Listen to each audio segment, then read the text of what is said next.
Hi, welcome back guys. This is your friend, the Luffy fanfics, back with the amazing fanfiction. This is the second part of What if Luffy ate Chromatic Dragon Devil Fruit same as Kaido? Now before starting, please give this video a like and subscribe to the channel if you want more videos like this. Now let's get into the fanfic. Alright, here we are. Luffy called out as he, Nami, and Kobe arrived in Shell's town. It was a fairly decent-sized island that acted primarily as a base for marine battleships to dock and resupply. After docking their fishing vessel, the trio walked into the town center, which was bustling with activity. Alright, Nami began as she looked around. I've kept my promise. Kobe, it should be easy enough to enlist as a marine here. Thanks, Nami, Kobe said. I owe you big time, you too, Luffy. If it weren't for you, we would have died back there. Probably. Luffy replied as he took out his compass and opened it up. Where is Zoro? What are you doing? Nami asked as she looked at the compass. You're asking a compass for directions to Zoro. A compass that as far as I can tell doesn't point north, making it utterly useless. Silence, non-believer. The compass knows all, Luffy stated with the utmost confidence. The compass Shanks had given him had led him to numerous treasures and allowed him to escape countless bad situations.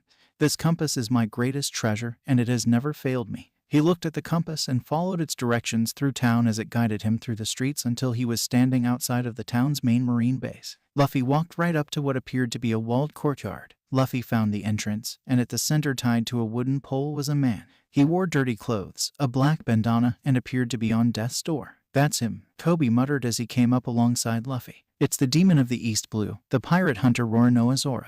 He looks dangerous, Nami muttered. This is the guy you wanted to recruit. Yup, Luffy answered as he looked at the near-dead pirate hunter. He had heard numerous villagers back home in Fuchsia talk about Zoro, how he was a deadly swordsman and the strongest man in the East Blue. It made Luffy want to recruit him. If he was ever going to surpass Shanks, he needed strong crew members. Not wanting to wait anymore, Luffy walked over to the entrance of the execution grounds, only for Kobe to stand in his way. Don't go in, the young boy pleaded as he pointed to a wooden sign next to the entrance. Read the sign. If you go in, you'll be arrested. Luffy looked at the sign and read it. By order of Captain Morgan, anyone aiding this prisoner will be arrested and charged with the same crimes as the condemned. Luffy opened his mouth and let out a breath of fire that burned the sign to ash in a matter of seconds, leaving behind only a tiny pile of ashes. I don't see any sign, he muttered as he walked into the courtyard. He looked back and saw that Nami and Kobe were keeping their distance. He wasn't sure if it was out of fear of Zoro or fear of punishment for breaking the law. In the end, it didn't matter. He was here for Zoro.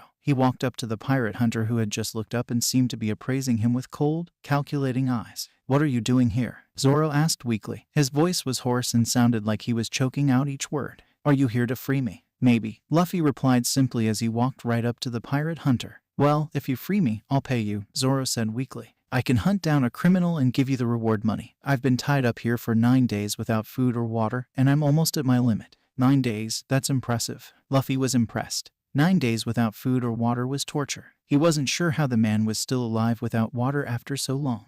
How are you still alive? Zoro chuckled, although the man seemed to regret it instantly as he began to hack and cough dryly. A stubborn enough person can survive just about anything, and I can't die until I accomplish my dream. Upon saying this, he descended into a coughing fit. Here, Luffy reached for his belt, grabbed his trusty flask filled with grog, opened it, and held it up to Zoro's lips. The pirate hunter drank greedily, although, after a few sips, he stopped and glared at the flask. What the heck is this? The green-haired man asked as he licked the liquid from his lips. Grog. It's water with a bit of rum and lemon juice. It prevents scurvy, is sterile, and hydrates you. Luffy answered simply. Don't like it. I prefer stronger booze. But I'm not picky right now. Zoro quickly emptied the flask and let out a tired sigh. So, you're going to free me, right? That depends, Luffy answered as he attached his empty flask to his belt. I intend to be the Pirate King, and I'm looking to recruit crew members. I was thinking about having you join me. In that case, leave me tied up, Zoro answered with a dismissive grimace. I have no intention of becoming a common criminal. I have my own dreams, and I don't intend to abandon them to follow some idiot living out a pirate fantasy. You do realize you're tied up at a marine base, under arrest for what I assume are crimes. That makes you a criminal, Luffy replied as he took stock of the situation. A temporary problem that I have well under control. Luffy looked at the man's sorry state. And more than that, Zoro smelled awful. So your idea of under control is being tied up, starved, dehydrated, and judging by your smell, you've been pissing in your pants. I don't even want to know what out of control is like. It's not like I have a bathroom out here. Zoro yelled defensively as he strained against his bindings. It doesn't matter what you say. I'm going to be the world's greatest swordsman. I don't have time to go sailing around the seas playing pirate with a guy who thinks he can be the Pirate King. Luffy smiled when he heard Zoro's words. The Pirate King would need the world's greatest swordsman on his crew, Luffy answered. So let's get down to it. What would it take for you to join my crew? Before Zoro could answer, a young girl walked up to them. She gave Luffy an appraising look but quickly ignored him in favor of Zoro. Big brother, I brought you some rice balls, the girl said as she offered a couple of rice balls to the pirate hunter. I made them just for you. Get out of here, kid, Zoro growled. If they catch you here, they will. What's going on here? A voice called out, drawing everyone's attention to the entrance to the courtyard. Standing at the gate flanked by 2 guards was a blond young man dressed in a black suit and sporting a ridiculous haircut. You all better explain yourselves, or I'll tell my dad that you've broken into this place. Can't you read the sign that warns people away? Luffy smiled as he looked at the strange man. I didn't see any sign, Luffy replied smugly. Are you blind? The sign is right. The stranger stopped as he looked at the empty space where the sign once was. Some idiot must have moved it. Regardless, you should be obeying me. I'm Helmeppo, the son of the man in charge of this base. If you don't listen to me now, I'll tell my father that you were breaking the law. Luffy watched as the weirdo walked over to the 3 of them flanked by 2 marine bodyguards. I'm feeling merciful today, so get out of here before I have my men here throw the 2 of you out. This man is a condemned criminal who has to be punished for defying me. It took all of Luffy's self-control not to punch the man in front of him. Instead, he chose to approach the situation like Shanks would have, trying to find a peaceful option.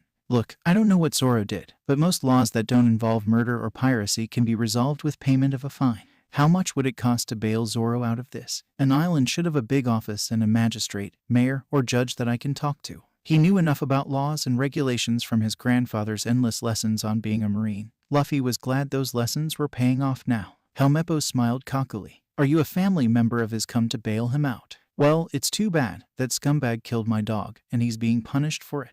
Your dog was a vicious wolf, the little girl cried out. It tried to attack me, and Zoro protected me by killing it. Luffy knew he wasn't the smartest sword in the armory, but he was beginning to piece things together. He wondered why Zoro, a man well known for hunting down criminals, had been thrown into jail. Now it was becoming apparent. Zoro had been thrown in jail for defending a little girl from a vicious dog owned by a scumbag with a powerful father. This situation was beginning to remind him of his childhood in the Goa Kingdom. This guy was no better than those scumbag nobles. Stupid girl, spouting a bunch of nonsense, Helmeppo complained. I can do whatever I want, and my pets can do whatever they want. That's why Zoro here has to be punished. Listening to this guy talk gave Luffy a headache, so he decided to try again for a peaceful solution. Look, this sounds like a personal thing, so let's settle it here. How much to get Zoro released from the stocks? Don't interfere, Zoro cried out angrily. I have a deal with this guy. If I survive for 30 days like this, then I go free. The second those words left Zoro's lips, Helmeppo began laughing uncontrollably to the great confusion of everyone present, most especially Luffy. What's so funny, helmet hair? Luffy demanded, wanting to know what the heck was going on. After several seconds, Helmeppo got his laughter under control and had a look of smug satisfaction on his face. I was going to save it as a surprise. But I guess it can't be helped. In 3 days, Roronoa Zoro will be executed. He signed his death warrant the second he killed my pet. I only agreed to this because I found the idea of him starving himself out here more amusing than him sitting in a jail cell. You lying bastard. Zoro struggled against his bonds, but he didn't accomplish much other than hurting himself. You promised, big brother. The little girl cried out, clutching the rice balls to her chest. You truly are a dumb ape for believing such a lie, but I've enjoyed watching you suffer. And Helmeppo never got to finish speaking because Luffy lunged forward and struck the man with a vicious right hook, sending him flying back into the wall of the courtyard. Helmeppo held his jaw as he cried out in pain. You bastard, the boy yelled angrily. No one ever hit me before, not even my own father. Guards, execute this man. Do it now, or I'll tell my father. Luffy grabbed his metal club with his right hand as one of the guards advanced upon him, a sword drawn and ready to strike. The Marine took a horizontal swing at Luffy's head. Rather than dodge, Luffy turned his teeth razor sharp and lunged forward, catching the blade in his mouth and biting it in half. The Marine jumped back and looked at his now ruined sword, his eyes as wide as dinner plates as he realized what had just happened. Luffy spat the shards of metal from his mouth and swung his club horizontally, and struck the Marine in his side, causing him to fly across the courtyard where he landed in a heap, knocked out cold. The other Marine bodyguard drew his rifle and aimed it at Luffy. Die, you monster, the man yelled as he pulled the trigger. Too slow, Luffy muttered as he used observation haki to sidestep each of the bullets. He casually walked up to them who eventually ran out of ammo and could only stare at Luffy in fear as the boy delivered a strike that sent the man flying across the courtyard, landing next to his other unconscious ally. By this time, Helmeppo had picked himself up and trembled as he watched his guards get knocked out quickly. Assaulting a marine is a capital offense. I'll have my father. Shut up about your father. Luffy's temper was at its limit. He used his free hand to grab one of the flintlock revolver pistols from his belt and aimed it at the annoying daddy's boy. As he aimed, he felt the presence of someone approaching him. Luffy, stop. Nami's voice called out, though he could barely hear it as he set the gun sights directly on Helmeppo. As he pulled the trigger, Nami's slim hands grabbed the gun, causing the shot, which would have gone straight through Helmeppo's chest, to veer off its course and miss entirely. That scumbag isn't worth shooting. Let's just get the hell out of here before the Marines come down on us, Nami demanded as she took the pistol from Luffy's hand.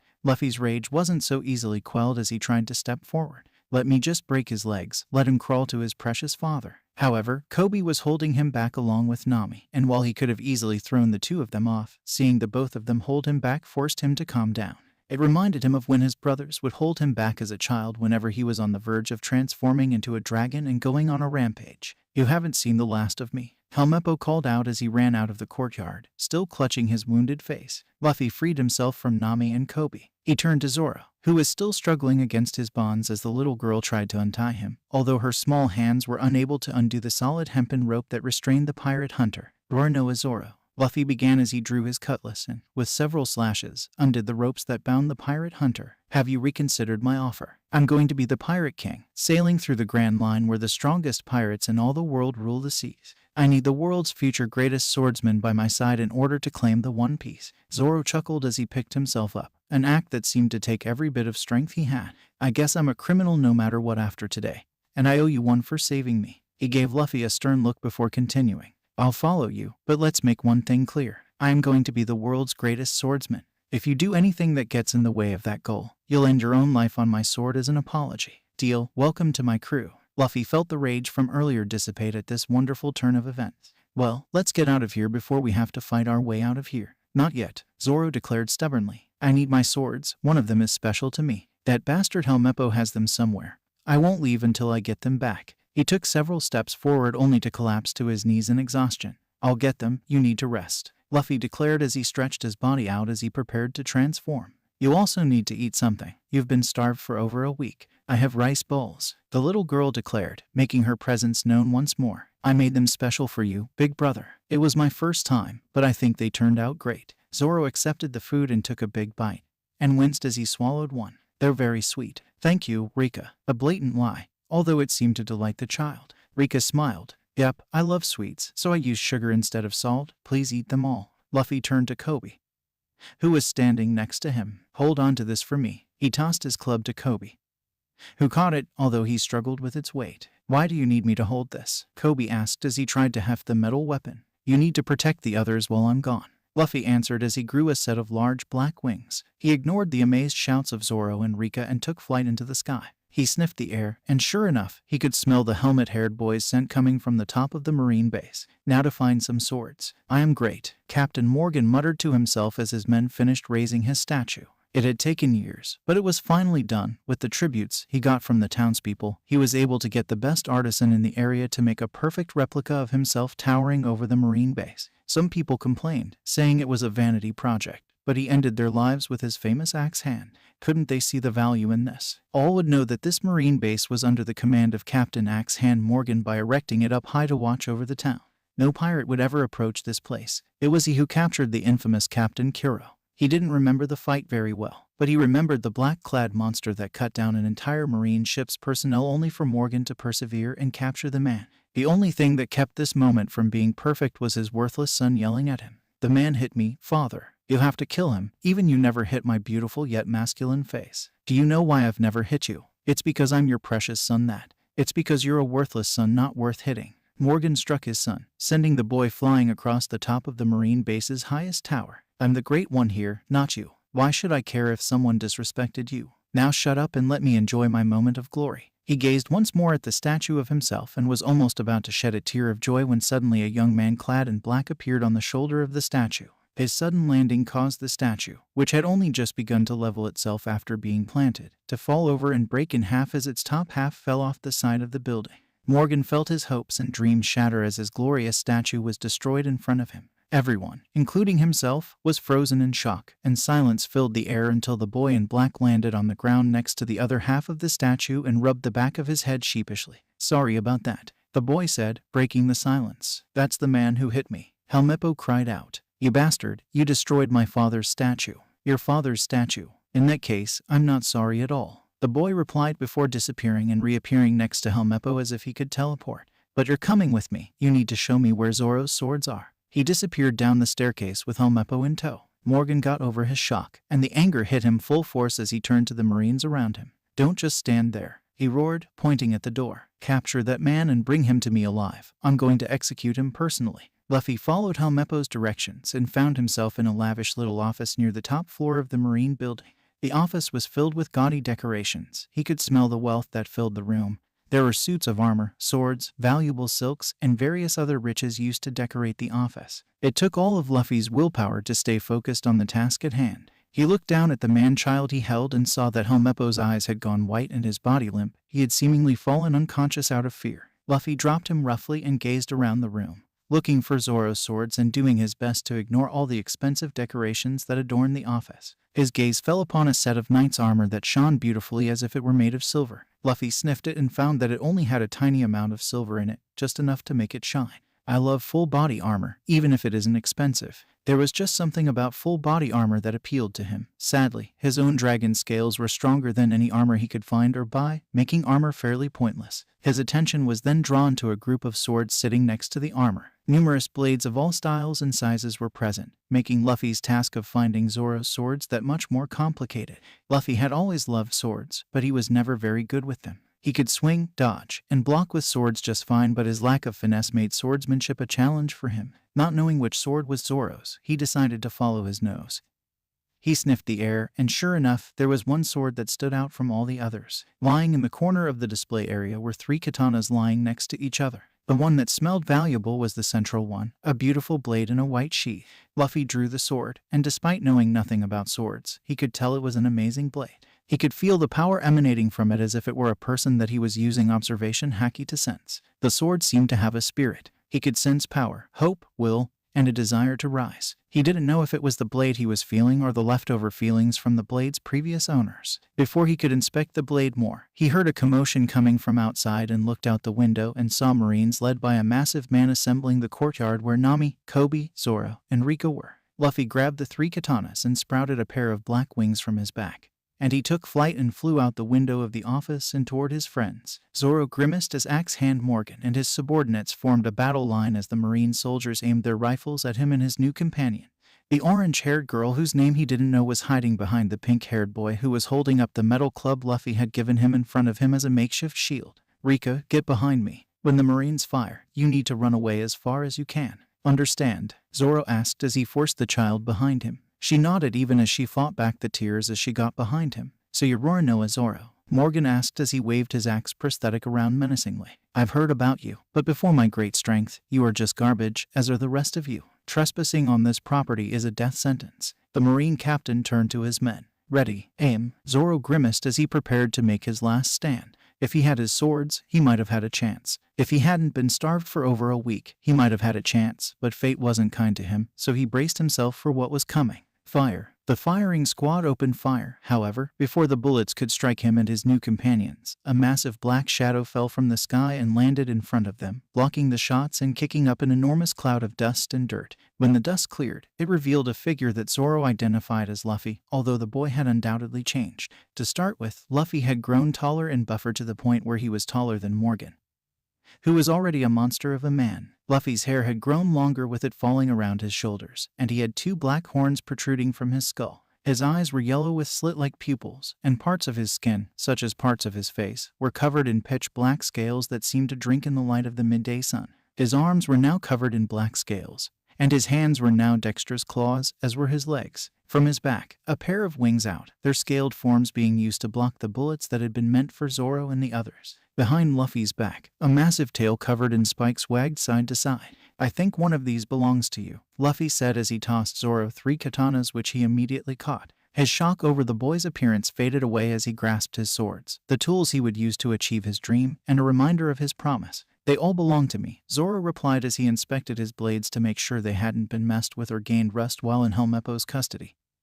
He could hear the Marines shouting in surprise. He's a fruit user. I thought they were amiss. What do we do, Captain Morgan? Guns are useless against him. Then use blades, Morgan ordered angrily, making the Marine soldiers draw their blades and make a desperate charge at Luffy. This form is a bit too large and unwieldy, Luffy muttered in a bored tone as he inspected his body. Life returned, martial body. Upon saying those words, Luffy's body began to shrink, and his muscles became thinner until his form was much slimmer with proportions similar to an average human, although he was still quite tall, being around 7 feet in height. It appeared as if he was about to move against the Marines attacking them, but Zoro stopped that. Leave this to me. Zoro placed a sword in his mouth and drew the other two.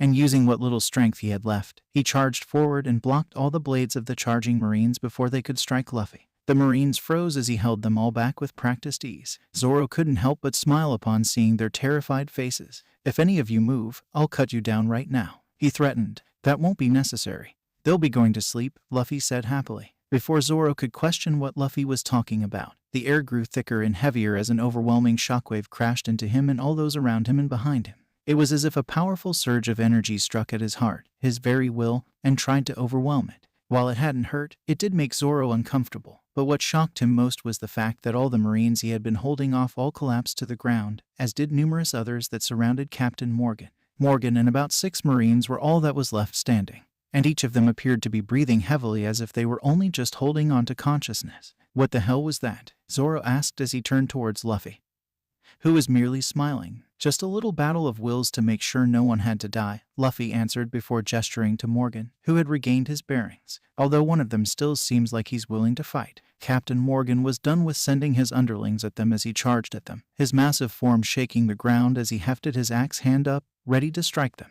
Zoro hefted his blades, but Luffy stepped forward. I'll handle this, you need to rest. Zoro was tempted to protest, but he accepted Luffy's offer. He was curious to see how Luffy would deal with this. I am the Marine Captain Axe Hand Morgan, the greatest man in this base. I will execute you all criminal scum, Morgan cried out as he charged at them in a blind rage. Luffy simply shook his head at the declaration. Storm Tail, he called out as he seemingly whipped his tail in Morgan's direction. The tail struck out with such force and speed that it created a blade of compressed air that flew forth and struck the Marine captain down before he could even reach Luffy's position. Morgan didn't seem to be getting up, and it appeared as if the battle was over until a shrill voice cried out from the other end of the courtyard. Everybody freeze. Zoro and Luffy turned to see Helmeppo holding a gun to the orange-haired girl's head, and Zoro cursed himself. He should have been watching the others while Luffy dealt with Morgan. I'm warning all of you, Helmeppo yelled desperately. I'll blow her head off if you don't surrender. Luffy, the girl cried out. You're supposed to protect me. You're the muscle in this operation.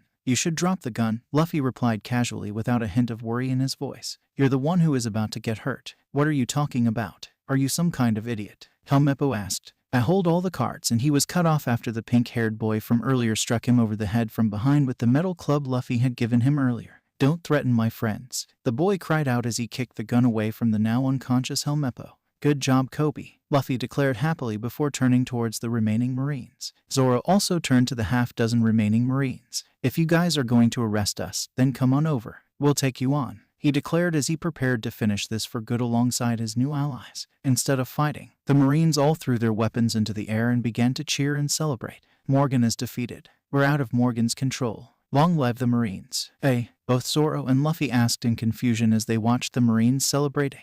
Everyone hated Morgan, Kobe cried out happily. There's no more need for any fighting. Good, Zoro muttered as he sheathed his swords before allowing equation, starvation, and the fatigue from his recent exertion to overtake him as he fell to the ground and darkness overtook him. Luffy was relaxing in Shell's town bar, which Rika's family ran as he and his crew ate to their heart's content.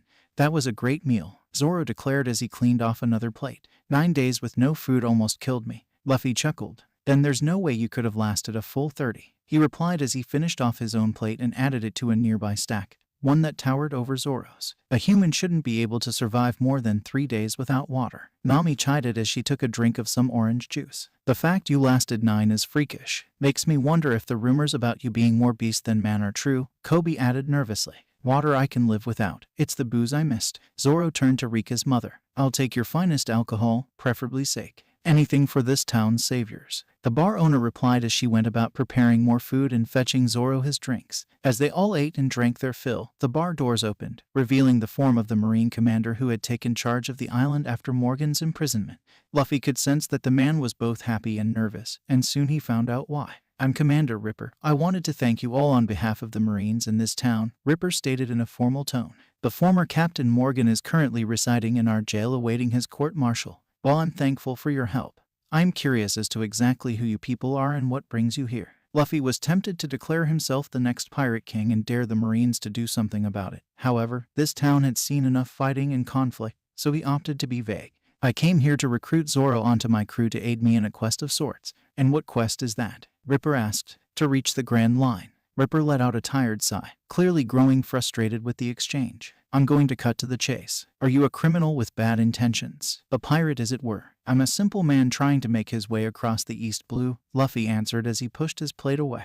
"But if it puts your mind at ease, I have never raised a Jolly Roger or robbed anyone on the open sea, which are the primary ways one can be legally condemned as a pirate according to the Marine Guidebook Section 3, which covers maritime law." Ripper frowned as he considered Luffy's words. "That's a vague answer. Your knowledge of marine regulations is also suspicious. My grandfather is a Marine and forced me to read every single manual and guidebook he could shove in front of me." Luffy was growing tired of this conversation and wanted it to end already. "Also, you shouldn't ask questions you don't want the answer to. Ignorance is bliss, as my grandfather always says, and he's the most blissful person I know." Ripper chuckled as he seemingly allowed himself to relax. "In that case, behold my blissful state. Sorry for the interrogation, but I needed something to write in my report to headquarters. Your answers are enough for me. As for you folks, there will be no charges held against you for anything that transpired here. If there's anything I can do to assist you, please ask. I'm afraid we don't have much in terms of money thanks to Captain Morgan spending our budget on his vanity projects, but I'll scrounge up whatever I can as a reward."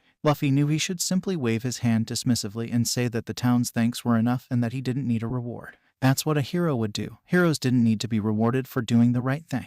But the fact was that Luffy wasn't a hero. He was a pirate, or at least an aspiring one. "Well, I require a ship. My fishing boat is getting crowded. Aside from a ship, we need provisions and any money you can offer. I know you guys don't have much, but I did spy some nice expensive items in Helmet Hair's room in the Marine base that looked quite expensive." Luffy looked over at Kobe. "Also, this guy wants to join the Marines. Let him join up." Ripper frowned as his gaze fell upon Kobe. "While I'm willing to overlook many things, having someone of unknown origin join the Marines is something I can't overlook. I'm a man whose dream it is to be a Marine," Kobe declared, speaking up for himself. "As for my background, I'll be honest. I was taken as a slave by pirates and only escaped because of Luffy and Nami. I'm tired of being a weakling. I want to become a Marine to make sure no one has to suffer the way I did.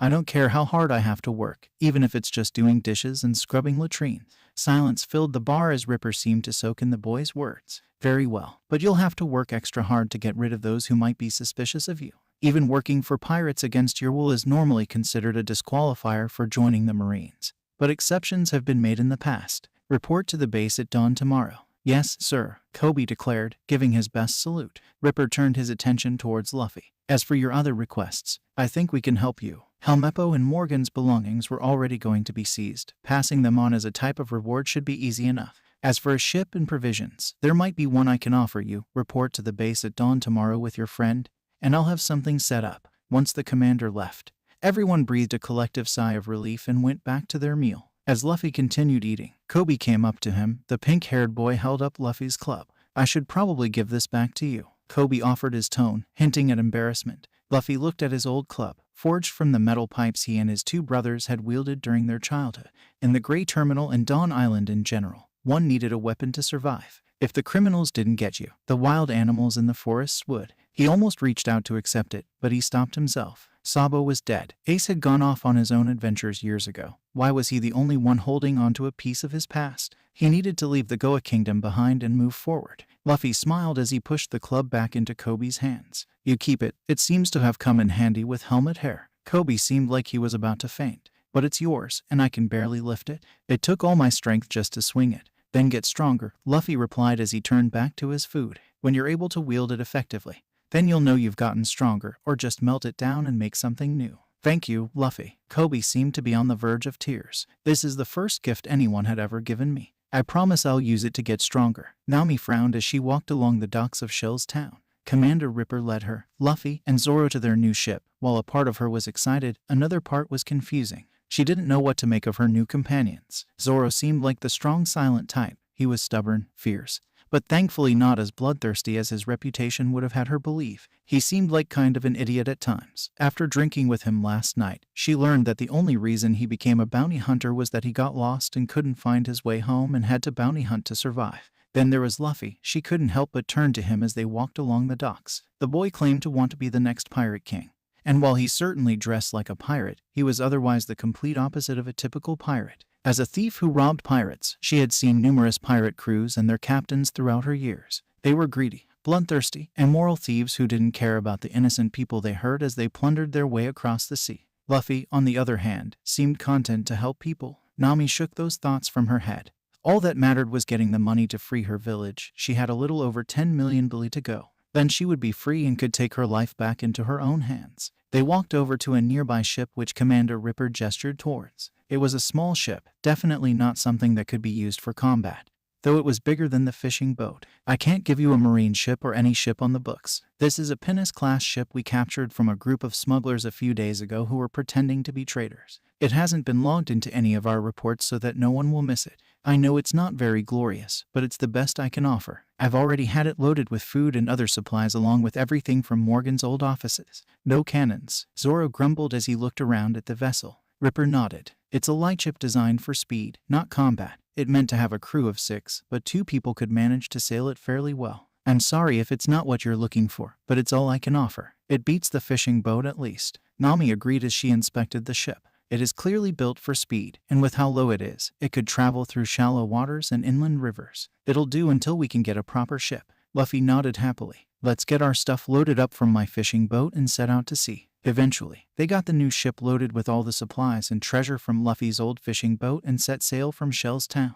As they departed, Kobe stood on the docks along with numerous marines and townspeople who were bidding them farewell. Nami waved happily towards the crowds. Zoro was waving lazily as he leaned against the mast. However, she noticed that Luffy was hiding behind the mainmast as he tried to stay out of sight from everyone on shore. Why are you hiding? Aren't you glad that they're sending us off with such fanfare? Nami asked, confused by the boy's attempts to hide. No, they're treating me like I'm a hero. Luffy seemed to shiver as if the very implication of being a hero terrified him. Nami rolled her eyes. You took down a corrupt marine captain, saved numerous people's lives, and freed a town from oppression. That makes you a hero, Luffy. She couldn't believe what she was saying, but the pirate in front of her was a hero. I'm not a hero, I'm a pirate, Luffy declared stubbornly as he got out from behind the mainmast once they were out of sight from the island.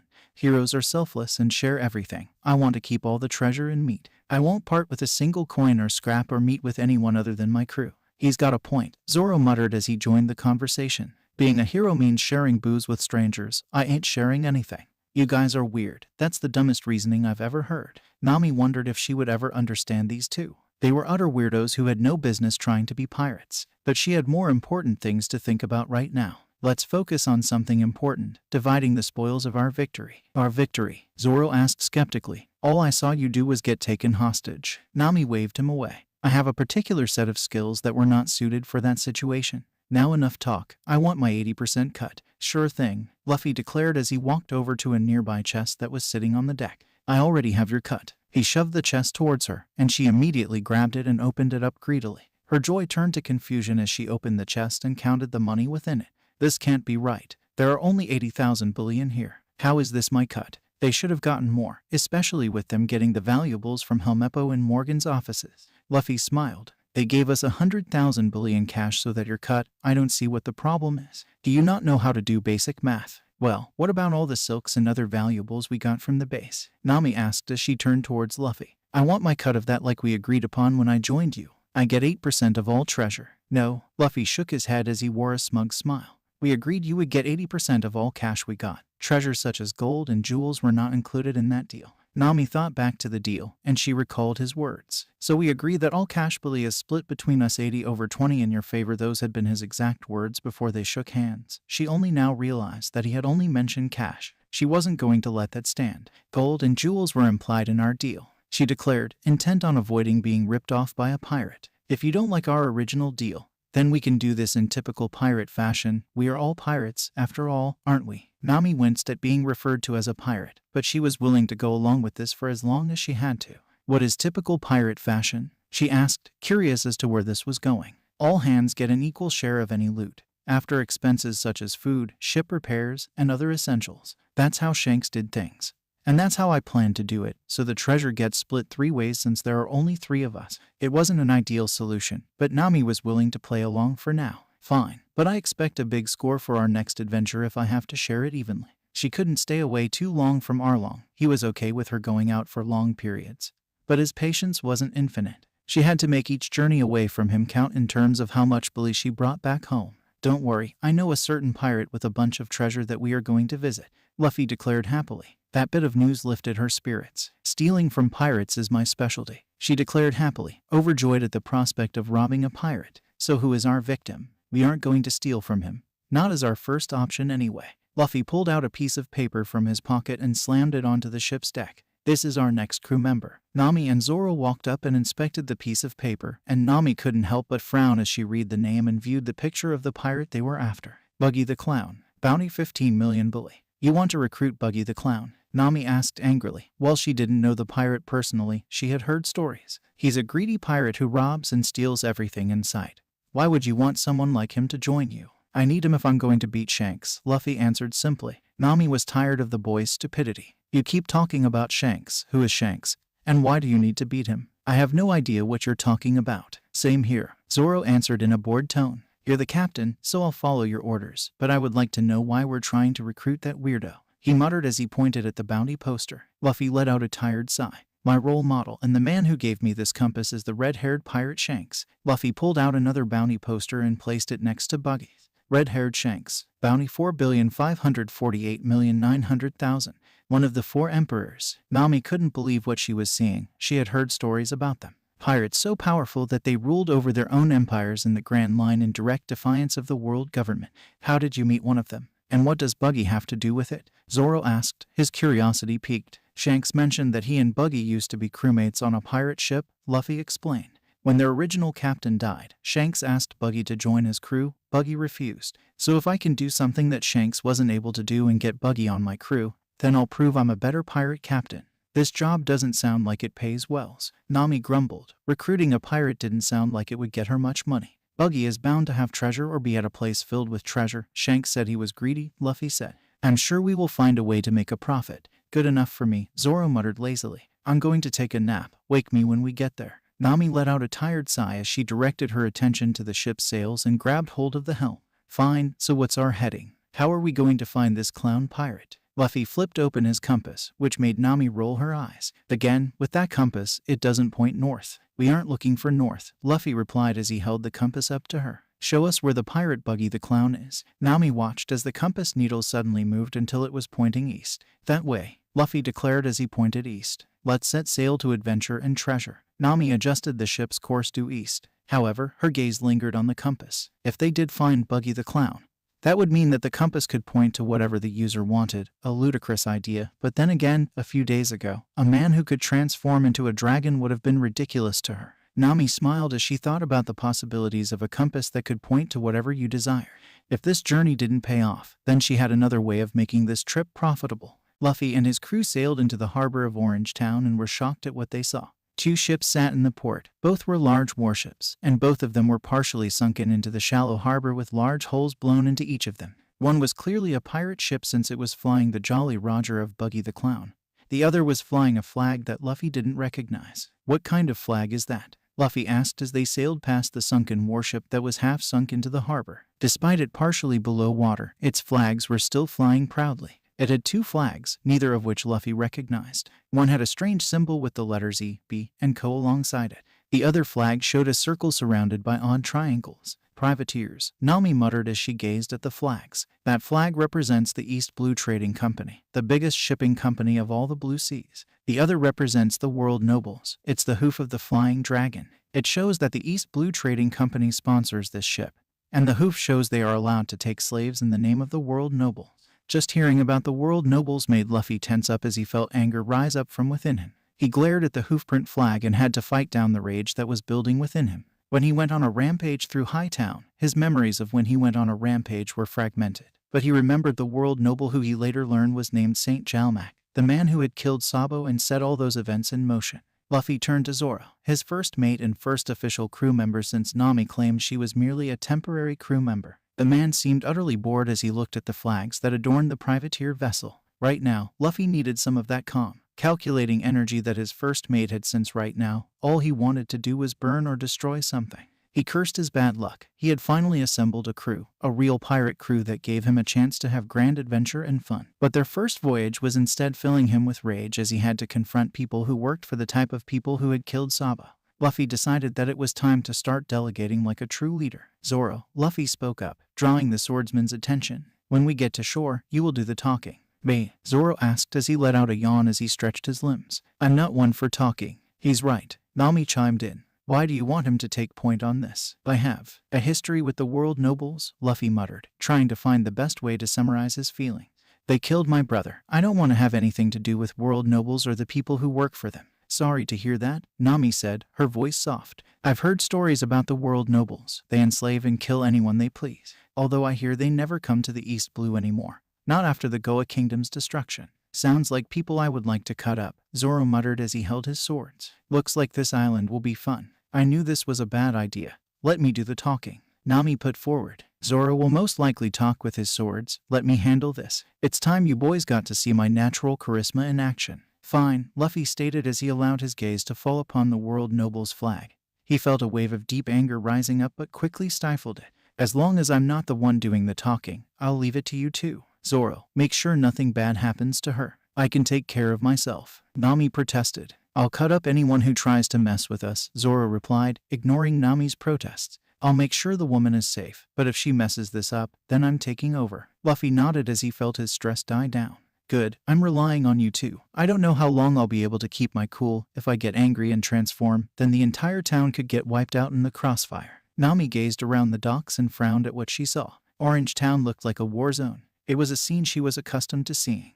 Whenever a village didn't pay Arlong his due, he would wreck the entire town to send a message to everyone else so that none would defy them. While this town wasn't quite as bad off as the ones that suffered Arlong's wrath, the damage was still severe. All around, her houses were wrecked as if cannons had struck them. Broken glass littered the streets, and she could see people peeking out at her and her two crew members from partially open windows. She was tempted to ask those people hiding what was going on.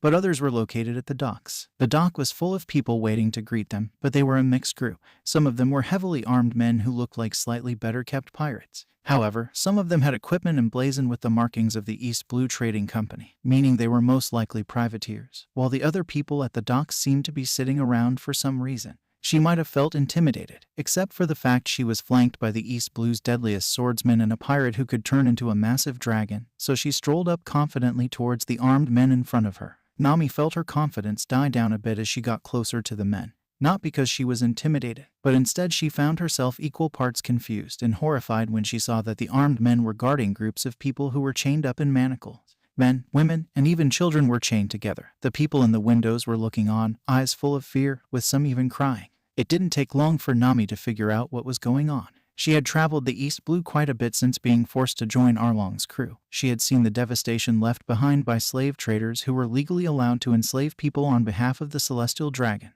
Some of Arlong's crew even told her stories about how fishmen were almost always enslaved when they came to the surface since the world government didn't consider them people. Nami did her best to control her rage as a dozen privateers walked up to her, Zoro, and Luffy. What are you lot doing here? One of the men asked as he glared at her and her companions. This port is under control of a general of the East Blue Trading Company. You best get lost unless you want to join these lot. He pointed at the chained people before looking Nami up and down. Although ... you certainly have a nice look. We're here on business, Nami offered diplomatically. Although she had a feeling that this situation was going to go downhill fast. We are here hunting down a pirate. Once we find him, we will leave this place. The men chuckled as if what she had just said was a joke. You three bounty hunters. Before Nami could answer, he continued. You're too late. The general is hunting down the last of the pirates. We came here to collect the bounty on Buggy the Clown. The man is small game for us, but the bastard had some powerful cannons on that ship of his, took down our ship in one shot. He gestured to the bay where the two ships were half submerged. Now we're just taking on cargo. Once we sell these lots, we will have a new ship in no time.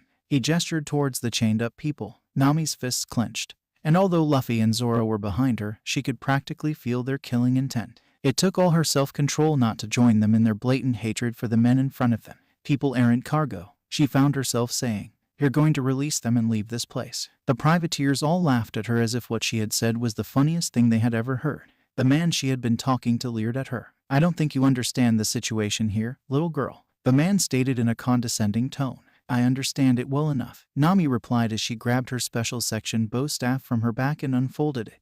Now you need to understand that the man to my right is Roronoa Zoro, the pirate hunter, and the man to my left is Monkey D. Luffy, who is a devil fruit user. So I suggest you scumbags get out of here before I let my friends handle you, and fair warning, they aren't as forgiving as I am. So I suggest you take my offer and run while you still can. The laughing died down, and the air grew tense. If he was scared, the man in front of her wasn't showing it. You lot think you're tough. Our leader is a devil fruit user as well. His power makes him unbeatable. He was a Marine Rear Admiral before going pirate, earning a bounty of nearly 100 million bully. Then the East Blue Trading Company got him a pardon, and he's been killing people like you legally. You think we're afraid of some alleged devil fruit user and an overhyped swordsman? Overhyped, Zoro growled as he walked up alongside her, breaking his silence at the insult. If you think my reputation is overhyped, maybe I should give you a demonstration. The girl here offered you an easy out. Since you don't want to do it the easy way, we can do it my way. If the man was intimidated by Zoro's threat, he didn't show it. So that's how it is then? The privateer asked, his tone one of bewilderment. You three are going to die for some slaves. Someone is, Zoro promised in a tone that Nami recognized as bloodthirsty. Normally she would protest violence, but she found herself agreeing with Zoro as she looked at the townspeople who were chained up around the docks. The privateer reached for his sword, but before his fingers could even graze the handle of his blade, his hand was separated from his body by a katana slice delivered by Zoro, who had stepped forward to deliver the first blow. Nami didn't even have a chance to lash out at her enemies since Zoro had taken out the privateers closest to her. And when she turned towards the others, she found they were all being picked off by a black blur that was zipping around the docks. She recognized the blur as her temporary captain. Luffy moved like a black shadow. It took all of Nami's focus and sharp eyes even to make out his form. She couldn't precisely see what he was doing. The results were more noticeable. Men were being decapitated, sent flying across the docks where they landed in broken heaps, and just generally being eviscerated. She could see his clawed hands cut through people and his spiked tail impaling others before moving on to the next just as quickly. It was all over as it had begun, and the docks were full of dead privateers and frightened chained-up people who were terrified of what had just happened. In front of her, the privateer she had been talking to, the man whose hand Zoro had cut off, was clutching his bleeding stump. You bastards, he cried out as his lifeblood spilled across the docks of Orangetown. The general will destroy you. Nami silenced him with a strike from her bow staff which made contact with his face and silenced him permanently. Free the people from their chains. I'm going to figure out what's going on around here, and where the hell Buggy is. Luffy ordered in a tone that lacked its usual warmth. The draconic boy was all business and didn't seem to care a bit about the dozen dead men that littered the docks. You heard our captain. Let's get these poor bastards out of their chains, Zoro muttered in a bored tone as if he had been asked to take out the garbage before turning to Nami. Some talker you turned out to be. I should have led the negotiations. Nami rolled her eyes. You would have just killed them the second we landed. Probably, Zoro shrugged. But are you really shedding tears over people like this? He gestured to the bodies surrounding them. Nami let out a tired sigh as she looked around at the dead privateers. Men who had come to this town to collect a bounty on a 2-bit pirate and enslave a bunch of innocent people. No, I don't have tears to spare over people like them. Her tears were saved for her own village, people who would suffer far worse than the people of Orangetown if she didn't hurry and deliver Arlong his money. She shook those thoughts from her head. She had to focus on the task at hand. Enough of this, let's get to work. With all the people freed from their bondage and the situation at the docks under control, Luffy found his anger subsiding as he and his crew learned from the townspeople precisely what had happened. According to the leader of the town, an older man by the name of Boodle, who they had freed from his chains, he claimed that Buggy had come to the town to raid it for its valuables. Boodle and the villagers were forced to stand by while Buggy went door to door, stealing everything of value. Not long after that, the privateers had arrived, which caused a short but deadly battle in the bay, which left both the pirates' and privateers' ships sunk. It was the only victory Buggy had a chance to celebrate since. After that, the privateers began to wipe out the pirates, who made Buggy and his remaining crew flee deeper inland towards the island's center. We thought we were saved, but we were wrong. Boodle finished sadly as he looked around at the new free townsfolk. The privateers began to round us up and chain us up. They said it was payment for their services, that selling us would buy them a new ship, and we owed them for their service in getting rid of Buggy. Thankfully, you three showed up before the worst could happen. Luffy nodded, glad that these people weren't taken as slaves, but also annoyed at the situation he found himself in. So, where is Buggy exactly? Boodle pointed inland. Ran off with what was left of his men. If you plan on saving him, I recommend hurrying. The privateer's leader is a terrifying man. While I despise Buggy, I hate the privateer's captain even more. If you can get rid of both of them, this town will be in your debt. Okay, leave it to us, Luffy answered as he looked towards the town's main road and turned to his crew members. Alright, we're heading towards the center of the island. We have to find Buggy before he's killed by the rest of the private. It's privateers, not privates, Nami pointed out as she rubbed her head as if to stave off an oncoming headache. Do you even realize what's going on? Kind of, Luffy shrugged. All I know for certain is that we have guys to take out and a friend of Shanks to save. I wouldn't be able to face Shanks in the Grand Line if I let one of his friends die. Luffy slowly allowed himself to transform into a dragon. His limbs grew longer, wings sprouted from his back, and his flesh turned to scales as strong as steel. The transformation was second nature to him, but the most challenging part was controlling how large he grew. He had worked tirelessly with his grandfather in order to control his devil fruit and awaken its power, training that allowed him to decide how large he grew. The bigger he grew, the stronger he was, but having a large body made it hard to control himself and limit collateral damage. It meant he had to decide how big his Zoan form was, depending on the situation. For now, speed was necessary, and he wanted to avoid damaging the island residents' homes with his form, so he grew to medium size, about the size of his cruise ship. He turned to his two crew members, who had finished unshackling the last of the former slaves.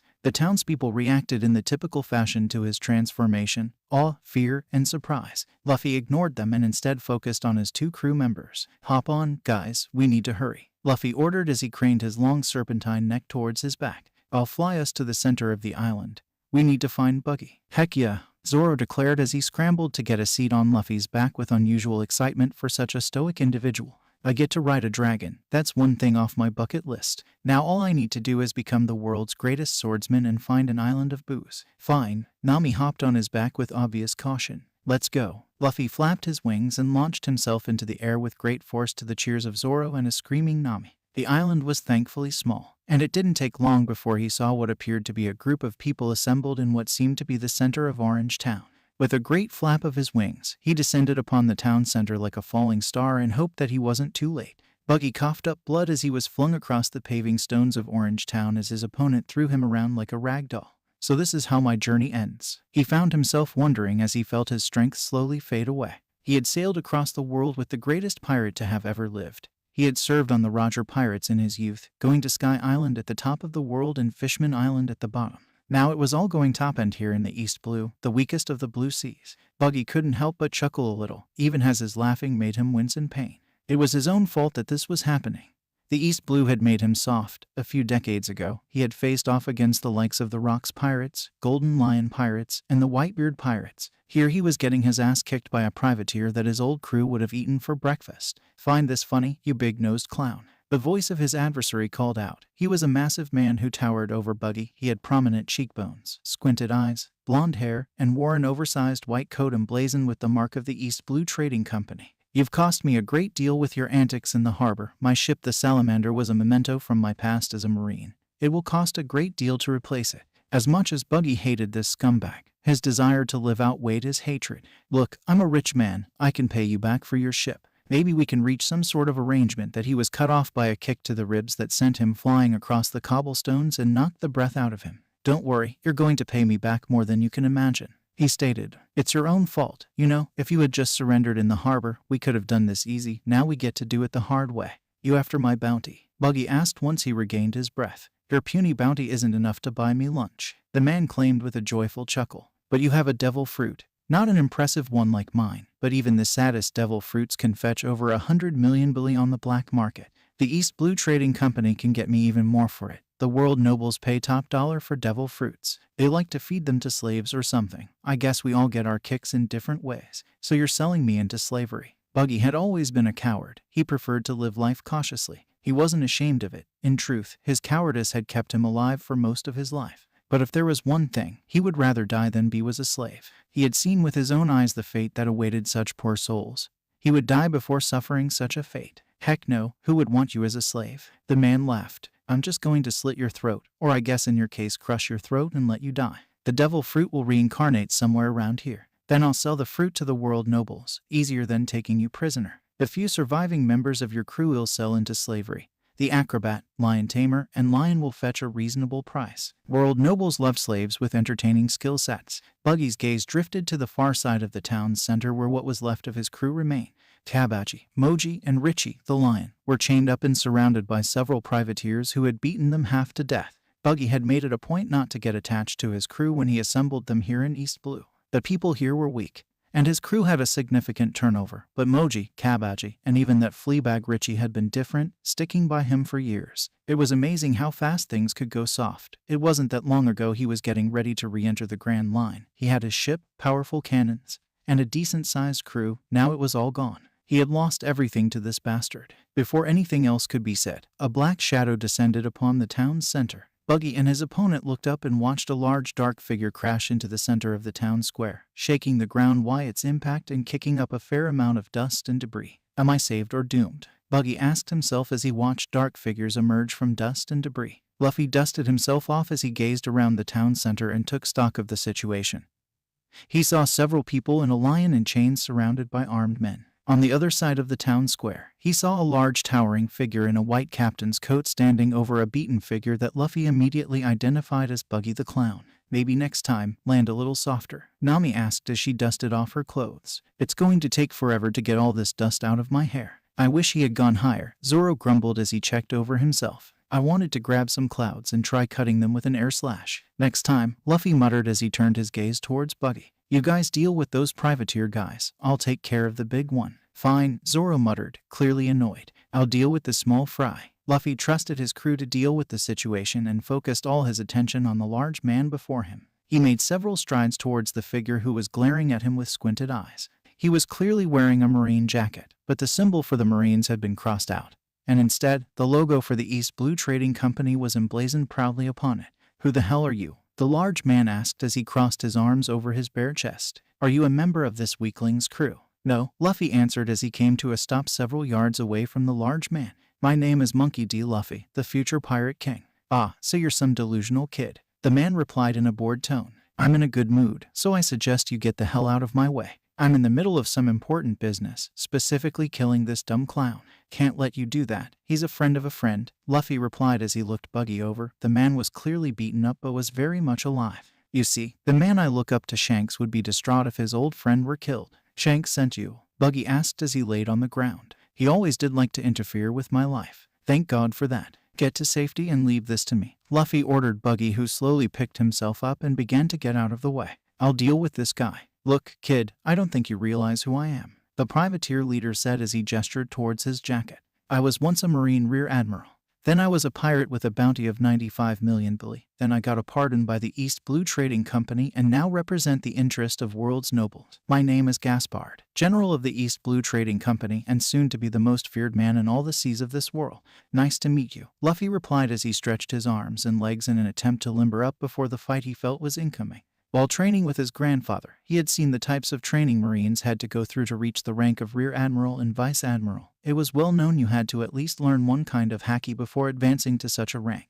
It meant that this fight wouldn't be boring at the very least. So, shall we begin? Luffy asked as he transformed into his hybrid form, growing horns, a massive black tail, and his main body parts becoming plated in armored scales. Gasbard seemed shocked by his transformation but appeared to get over it fairly quickly and laughed. A devil fruit user, eh? That's good, more money for me today. With your devil fruit and buggies, it'll be swimming in bully. From the looks of it, you have some sort of horned lizard Zoan. That's good. World nobles pay top dollar for Zoan fruits. Now let me show you what a true devil fruit user can do. It was only thanks to Luffy's honed instincts and his grandfather's training and observation haki that he managed to avoid Gasbard as the privateer quickly shifted his left arm into a giant green liquid that lashed out at him with rapid speed. As Luffy jumped out of the way, Gaspard's other arm shifted into a large whip-like tentacle with a massive ball of green liquid at the end that became spiked before hardening and was promptly swung at Luffy. Iron scales. Luffy decided to take the hit. He hardened his body and scales and took the blow. He winced as he felt the force of the blow travel through his body, but he managed to avoid any severe damage thanks to its natural endurance. Luffy used his strength and struck at the offending appendage, shattering it like it was glass as its shards scattered across the ground. Impressive, Gaspard admitted as his body seemed to be expelling a thick green liquid that covered his body from head to toe. Not many can take the full force of one of my blows. Looks like this will be the first true challenge I've had since arriving in this ocean. Luffy watched as Gaspard's body shifted as if it was a mass of jello. Yo Loja user, Luffy found himself asking. He had heard about Loja devil fruits, the most powerful and rare of all devil fruits. He might actually be in for a real challenge. Gasbard shook his head. Nope, although you can hardly be blamed for thinking so. I thought it was a Loja fruit when I first ate it. I ate the candy fruit. It allows my body to produce numerous types of candy syrups from my body. It's a special paramecia fruit, a rare fruit that allows its user to gain abilities similar to a Loja user so long as they can awaken them. Special paramecia. Luffy knew he wasn't the sharpest sword in the armory, but he was genuinely confused. That's right, Gaspard nodded. Loja fruits can only embody natural elements, but paramecias that are generation types break that rule. Fruits like the wax fruit and mochi fruit allow the user to produce infinite amounts of their man-made elements from their body. But if you awaken such a fruit, you can shift your body into those elements in a limited capacity. Of course, it can't be done instinctively like a Loja fruit, but with observation haki, I can consciously shift my body around to avoid an attack like a Loja user. Do you understand how hopeless facing off against me is? With observation haki, I have all the strengths of a Loja and paramecia user. A pathetic Zoan fruit user like you has no chance. Gaspard's body began producing syrup at a copious rate and launched several large projectiles made of syrup that hardened into spears that were set to impale Luffy with their points.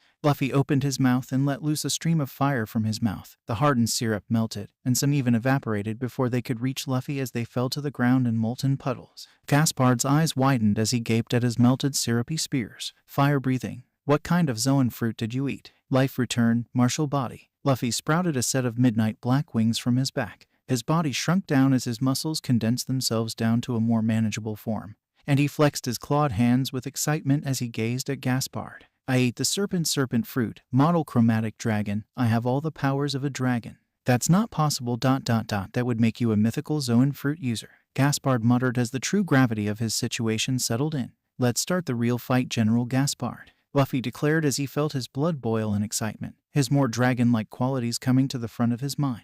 Let's see how a special paramecia does against a pathetic Zoan like me. Zoro ducked under the clawed hands of his opponent as he blocked a flurry of attacks from the first mate of the privateers, a heavily tattooed man by the name of Needless who wielded clawed weapons on each of his hands.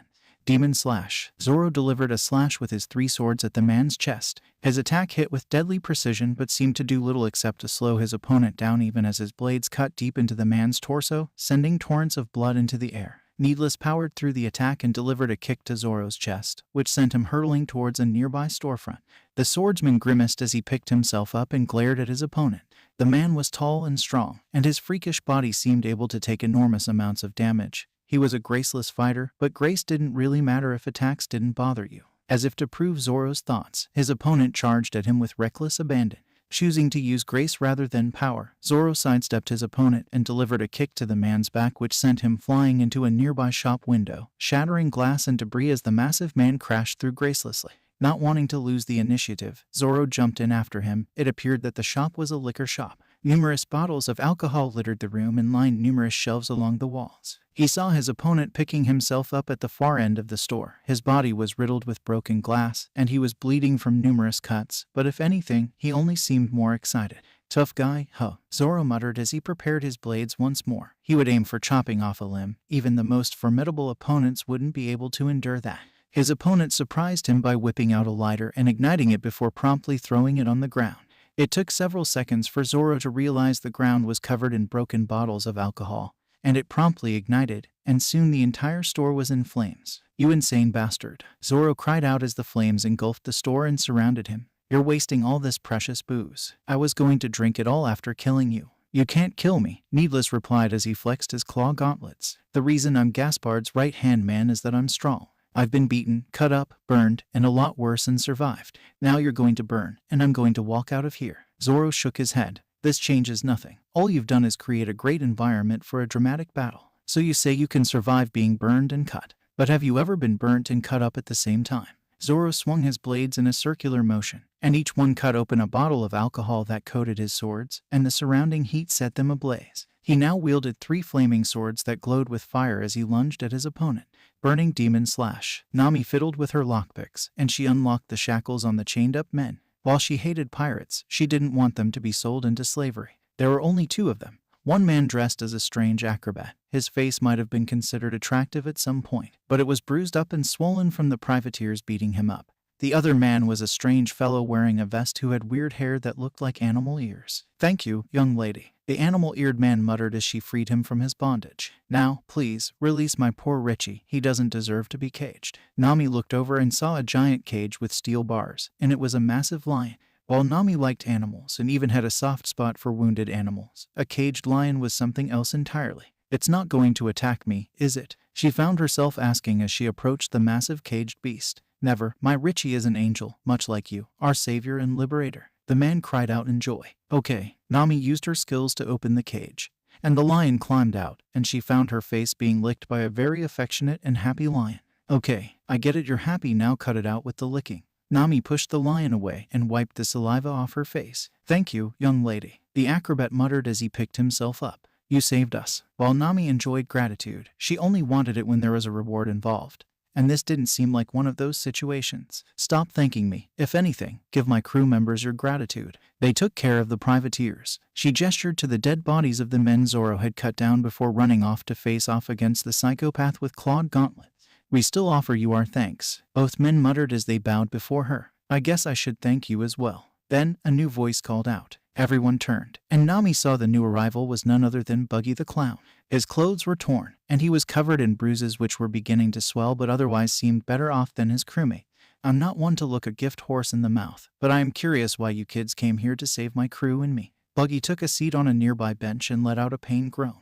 "That one kid mentioned Shanks. Did Shanks really ask you guys to look out for me? I haven't seen the man in almost 2 decades. Hard to believe he would send people to look out for me." "Don't look at me. I would have let you die," Nami grumbled, although she was somewhat happy to be getting rid of these privateers and helping the people of Orangetown avoid slavery. "My captain was apparently friends with Shanks, and he has it in his head to recruit you onto his crew as a way to show Shanks that he is the better pirate captain."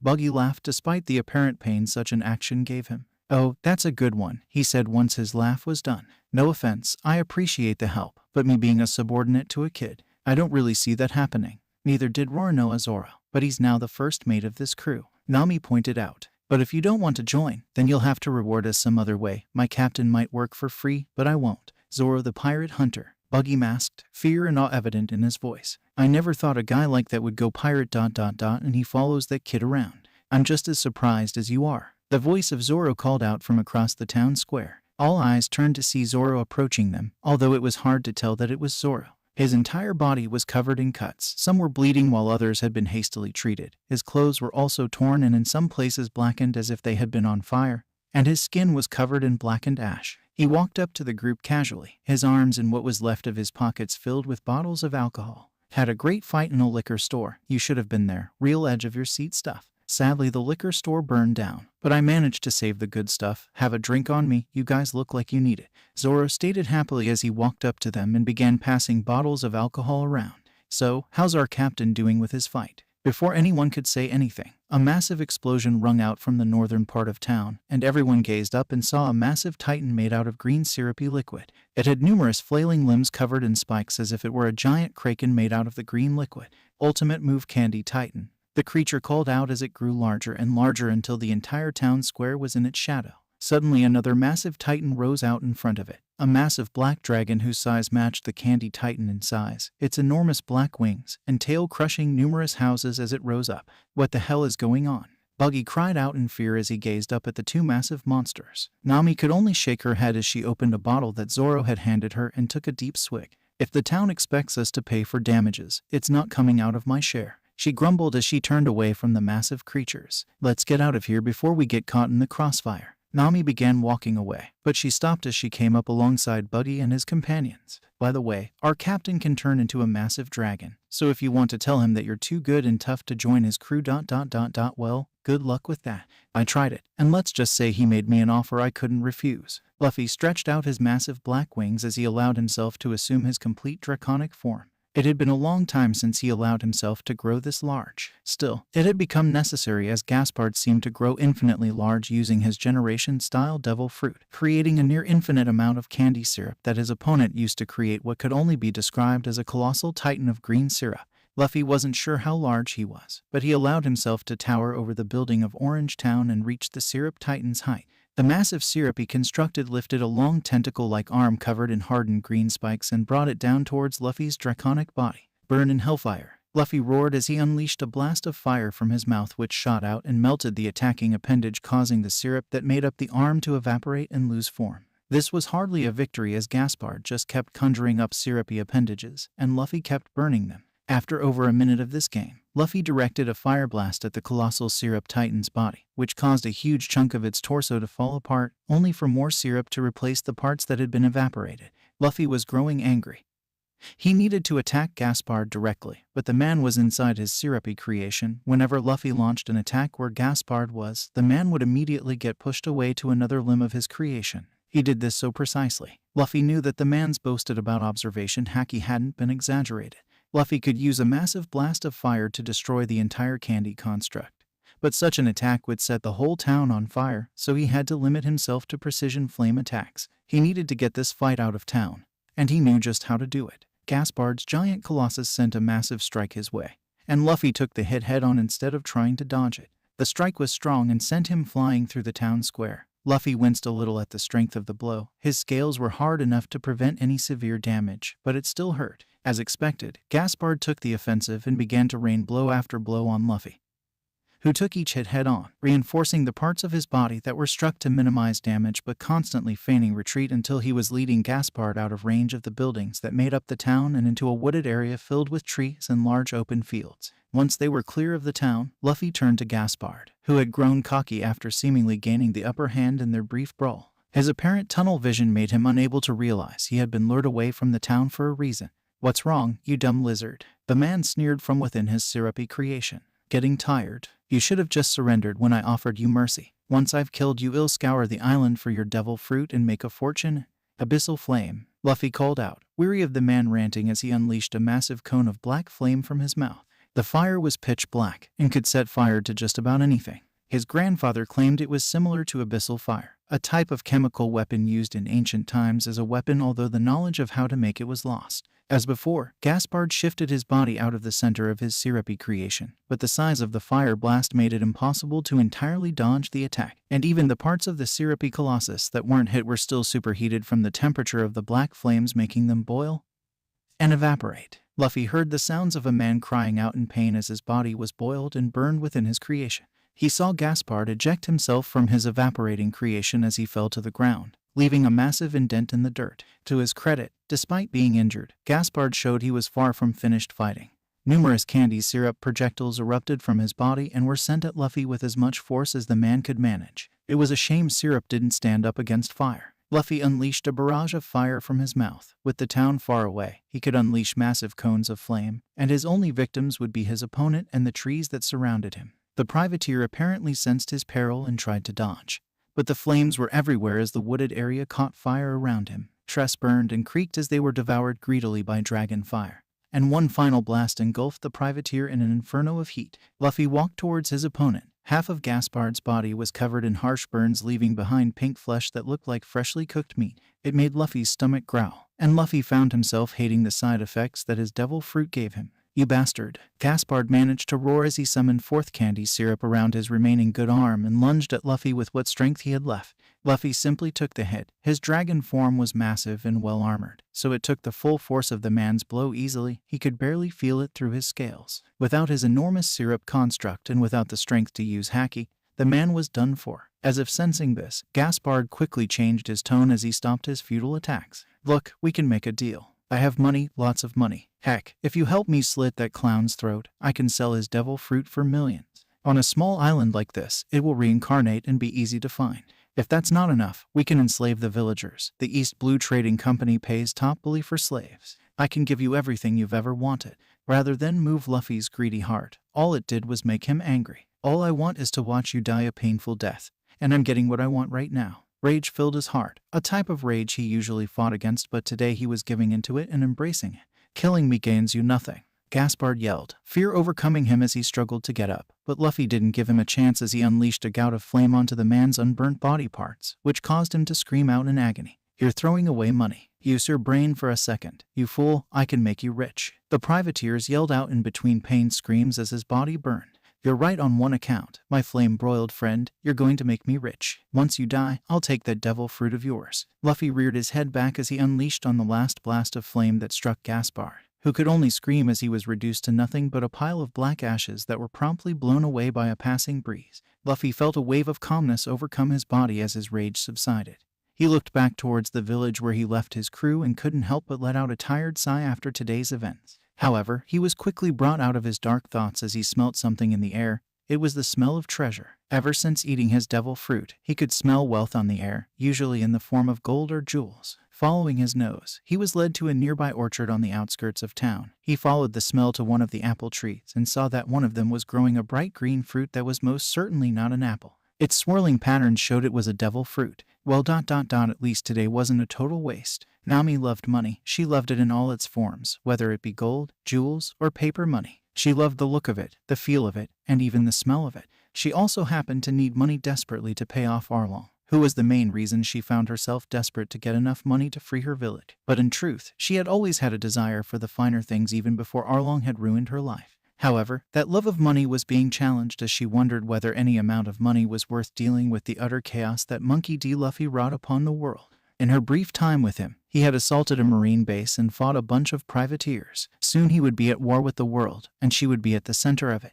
She would have left if it wasn't for the fact he was making her so much money. She was currently relaxing in the center of Orangetown, counting the money, the spoils of their victory here. It had been 2 days since Luffy's defeat of Gasbard, and since then, the village had become a bustle of activity as the villagers sought to rebuild their lives. Men and women carried wood, nails, and other building materials while children helped clear rubble from the numerous battles. Between Buggy's initial looting, the struggle between the pirates and privateers, and finally the battle between Luffy and Gasbard, she was amazed the town was still standing. Luckily, there was more than enough resources for repairs. Both Buggy's sunken pirate ship and the privateer's ship were salvaged by the villagers and provided a good deal of quality lumber and other resources to help rebuild the town. The village mayor even had plans to build a fort in the bay with the salvaged cannons from the ships acting as deterrents to future pirate attacks. The ships even had some treasure which the villagers had insisted that Luffy and the crew keep as a reward. It wasn't much, but it was a decent enough amount. But the real treasure sat near her, a bright green devil fruit in the nearby treasure chest. Nami had heard about how much devil fruits were worth but chalked it up to rumors. But with one so close, the wealth it presented made her heart soar. Even the cheapest devil fruits were worth at least 100 million billy, enough to wipe out her debt to Arlong in one swoop. The problem was turning the fruit into money. She had no idea who would buy it, and even if she sold it, she would have to split the profits with her temporary companion. The problem was selling it. Who would buy it? Criminals weren't trustworthy enough, and the government might try to confiscate the fruit. It was a bunch of money that she couldn't claim easily, but it gave her ideas. She was broken from her thoughts by Mayor Boodle, who wiped some sweat from his brow as he took a break from helping the villagers repair their home. Counting the spoils of war, the older man asked in good humor as he walked up alongside her and looked at the treasure. Just take some advice from an old man. Don't spend it all in one place. Can't help it. There's one big thing I need to buy, Nami replied, thinking of her village. How are the repairs going? As much as I hate to give away money, some of this could go towards helping. No, Boodle cut her off. You folks have saved us. We don't need any of the treasure. Although I must ask that you leave soon. I don't want to seem ungrateful, but the longer you're here, the quicker the villagers' good feelings will fade, and they will begin to notice you rubbing elbows with the very person who brought these horrible events upon us. Buggy. Nami almost growled the name as she thought about the clown pirate. Indeed, Boodle nodded. We've been robbed by pirates many times before. As far as pirates go, he was far from the worst. He didn't kill anyone so long as we stood out of his way. However, Buggy is the reason that the privateers arrived and brought such destruction to our homes. I suggest you get him out of here as soon as possible before the people's good feelings turn to anger. Nami nodded but couldn't help but grimace. That depends entirely on how fast Luffy can convince him to make the right decision. Although Nami knew that no matter what decision was made, it wouldn't be one she liked. Buggy stood in front of a massive stone, its flare surface smooth, and the only indents were the names of each of his fallen crew members who had died to Gasbard's privateers. It had taken the better part of the day to gather up his men's bodies and haul them to a remote part of the island, and the better part of a night to dig a mass grave and chisel their names into a massive stone slab. But it was done, and now it was time to put them to rest. Buggy made it a point not to get too close to his followers, but it was hard to fight alongside men, share meals with them, and drink with them without getting a little attached. They at least deserved a burial. A mass grave was far from the worst thing they could get, and it was the least he could do. While he wouldn't shed tears over their passing, he did feel a slight emptiness in his stomach. knowing they had died under his command. Captain Roger wouldn't have lost so many, but his old captain was in his own league. He cast such a large shadow that we could all hide in. Shanks and I didn't gain a reputation under him. He was a giant, and all were dwarves. Buggy thought as he turned around to face the remaining members of his crew, all 3 of them if you counted Richie, and at this point, Buggy did count the lion. Should one of us say a few words? Cabbaggy asked, his usually cheerful tone now somber. Moji nodded. Someone should. Neither seemed eager, so that just left Buggy or Richie, and Buggy doubted the lion had much to say. So he cleared his throat and turned towards the massive grave that contained the bodies of all his deceased crew members and began what he hoped was a proper funeral eulogy. Well, here lies some of... Buggy struggled to find the right words, something beautiful and heartfelt. But in the end, he failed and let out a sigh. Truth is... Here lies our crew. They were pirates, maybe not the best or the brightest, but brave men who refused to bow to the whims of the world government. Men who wanted to make their way through life by sailing the seas of the world and risking all for the sake of adventure and treasure. They weren't saints, far from it, liars, cheaters, and scoundrels, all of them. But in the end, they were our brothers, and our crew is lesser without them. Rest in peace, you wonderful scoundrels. Buggy pulled out a flask of spirits from his vest and pouted the alcohol on top of the grave. An old tradition his old crew used to do. One last drink for the dead. Good words, Captain, Cabbaggy put forward, breaking the silence that had filled the clearing. Buggy didn't respond. He only thought about where it had all gone wrong. He had gone from sailing the Grand Line, fighting Whitebeard, Shiki, and numerous other big-name pirates to a man who lost his entire crew to some punk in the East Blue. He had come to the East Blue to acquire wealth in the weakest of the 4 blue seas, a task that should have been easy for someone born and raised in the Grand Line. But here he was, defeated, most of his crew dead, barely any treasure, and back to square one. It reminded him of an old sea shanty that his crew would sing whenever they dealt with death, and he couldn't help but break out into a somber song. Oh, I bid farewell to the port in the land, and I paddle away from paradise's white sands, to search for my long ago forgotten friends, to search for the place I hear all sailors end, as the souls of the dead fill the space of my mind. I'll search without sleeping till peace I can find. I fear not the weather, I fear not the sea. I remember the fallen, do they think of me? When their bones in the ocean forever will be. Plot a course to a place I once knew, to a place where my hope died along with my crew. So I swallow my grief and face life's final test, to find promise of peace in the solace of rest. When at last before my ghostly shipmates I stand, I shed a small tear for my home upon land, though their eyes speak of depths filled with struggle and strife. Their smiles below say I don't owe them my life, as the souls of the dead lie forever in my mind. As I lived all the years that they left me behind, I'll stay on the shore but still gaze at the sea. I remember the fallen, and they think of me, for our souls in the ocean together will be. Buggy finished the old song with a sigh as he turned to his 3 remaining crew members. All 3 of them were beaten and bandaged after their battle against Gasbard's privateers, but they considered themselves lucky to be alive. What now? Moji asked, breaking the painful silence. Practically all our men are gone, and now we're all that's left. No ship, no crew, no money, and trapped on an island filled with people we tried to rob, Cabbaggy added. What are we going to do, Captain? I don't know, Buggy admitted sadly. He had been in numerous situations like this before, and he had always managed to escape and come out on top. However, this time was different. He could feel it. He wasn't sure if it was his age or some other thing that had changed, but he felt like he couldn't get out of this situation. Was this the end? He had braved the Grand Line, the New World, fought in numerous wars only for his journey to end in the East Blue. He would end up a no-name pirate with no treasure. We could join up with that Luffy kid, Cabbaggy muttered weakly. He said he wanted to recruit you, right? Something about showing up a guy named Shanks. Shanks, the name brought up many feelings within Buggy. There was the obvious anger at Shanks for the woes that he had caused Buggy. Old grudges are hard to let go of. Yet there was also sadness, nostalgia, and finally, a great deal of shame. We were rivals, equals when we departed. Yet now you're an emperor in the New World and I am nothing, Buggy thought sadly. He wasn't even sure if he could face his old crewmate now, or any of his old crew. For that matter, they would laugh to see how far he had fallen. Or worse, they would pity him. Pity was worse than mockery. Buggy shook those unhelpful thoughts from his head. Captain Roger was dead. The Pirate King's crew disbanded and scattered out across the oceans of the world.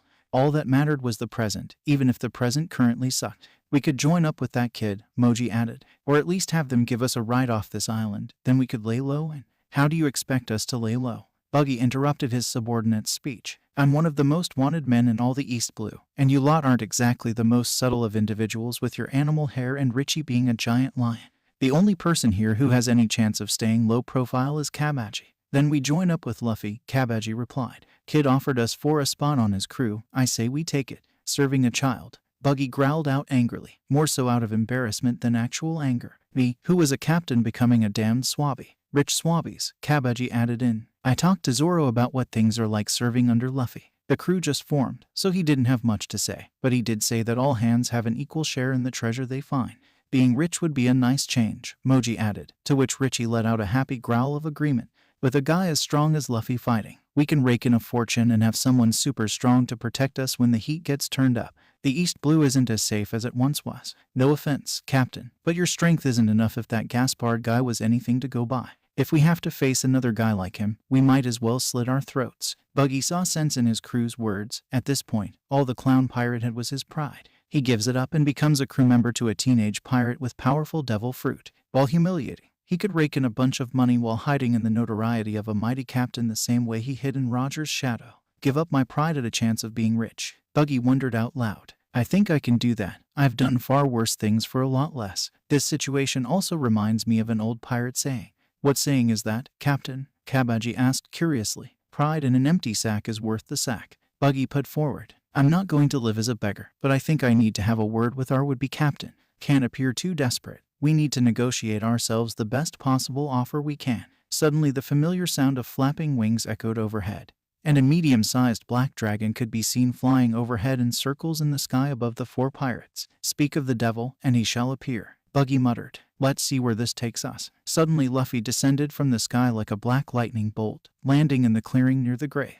The teenage boy dusted himself off as he turned to face Buggy and what remained of his crew. So I'm guessing you've come to ask me to join your crew once more, Buggy asked, already knowing the reason for Monkey D. Luffy's visit. In the short time he knew the young man, he found he was relentless. Yup, the boy answered simply. I know this might not be the best time, but I want to get out of here soon. I have a crew to assemble and the One Piece to claim. The One Piece, Buggy muttered, the name of Captain Roger's treasure bringing back memories. Tell me, kid, did Shanks ever mention to you who it was we served when we were cabin boys together? He was honestly curious how much that old red-headed fool told of their shared past together. Luffy shook his head. No, he just said that he served under a great man, a great pirate, but never mentioned the name. Buggy nodded, thankful that Shanks managed to keep his mouth shut on that account. The red-haired idiot could be such a blabbermouth, especially when he drank. And you want me on your crew, eh? He asked, anxious to get away from the subject of Captain Roger. Yup, the boy replied. Shanks said he couldn't get you to join his crew. I aim to surpass Shanks, and I figure if I can do what he couldn't, which is recruiting you, that's one thing I can rub in his face. Buggy couldn't help but chuckle at the young man's words. I like you, kid. You're funny. Heck, I'm almost tempted to accept your offer if it meant getting one over on Shanks. That man has an overly high opinion of himself. However, you have to understand that a man of my experience can't be expected to serve under a... He paused, trying to find the right word. Whatever his opinion on the boy who had saved his life and deserved a decent amount of respect, and while he was trying to play hard to get, he didn't want to appear too unwilling.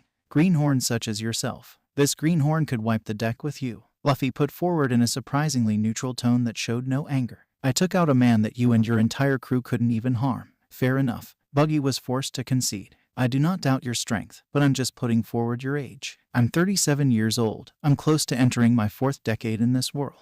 While I'm guessing you haven't even entered your 2nd. How old are you? 17, Luffy replied. My age isn't what should concern you but rather your position. What other choices do you have? Buggy shrugged helplessly. Probably steal a fishing boat and try to rebuild my crew from near scratch. It was his only other option if you could even call it one. Luffy nodded. Recruiting, getting a new ship, resources, could take years. How many years did it take to get to where you were a few days ago?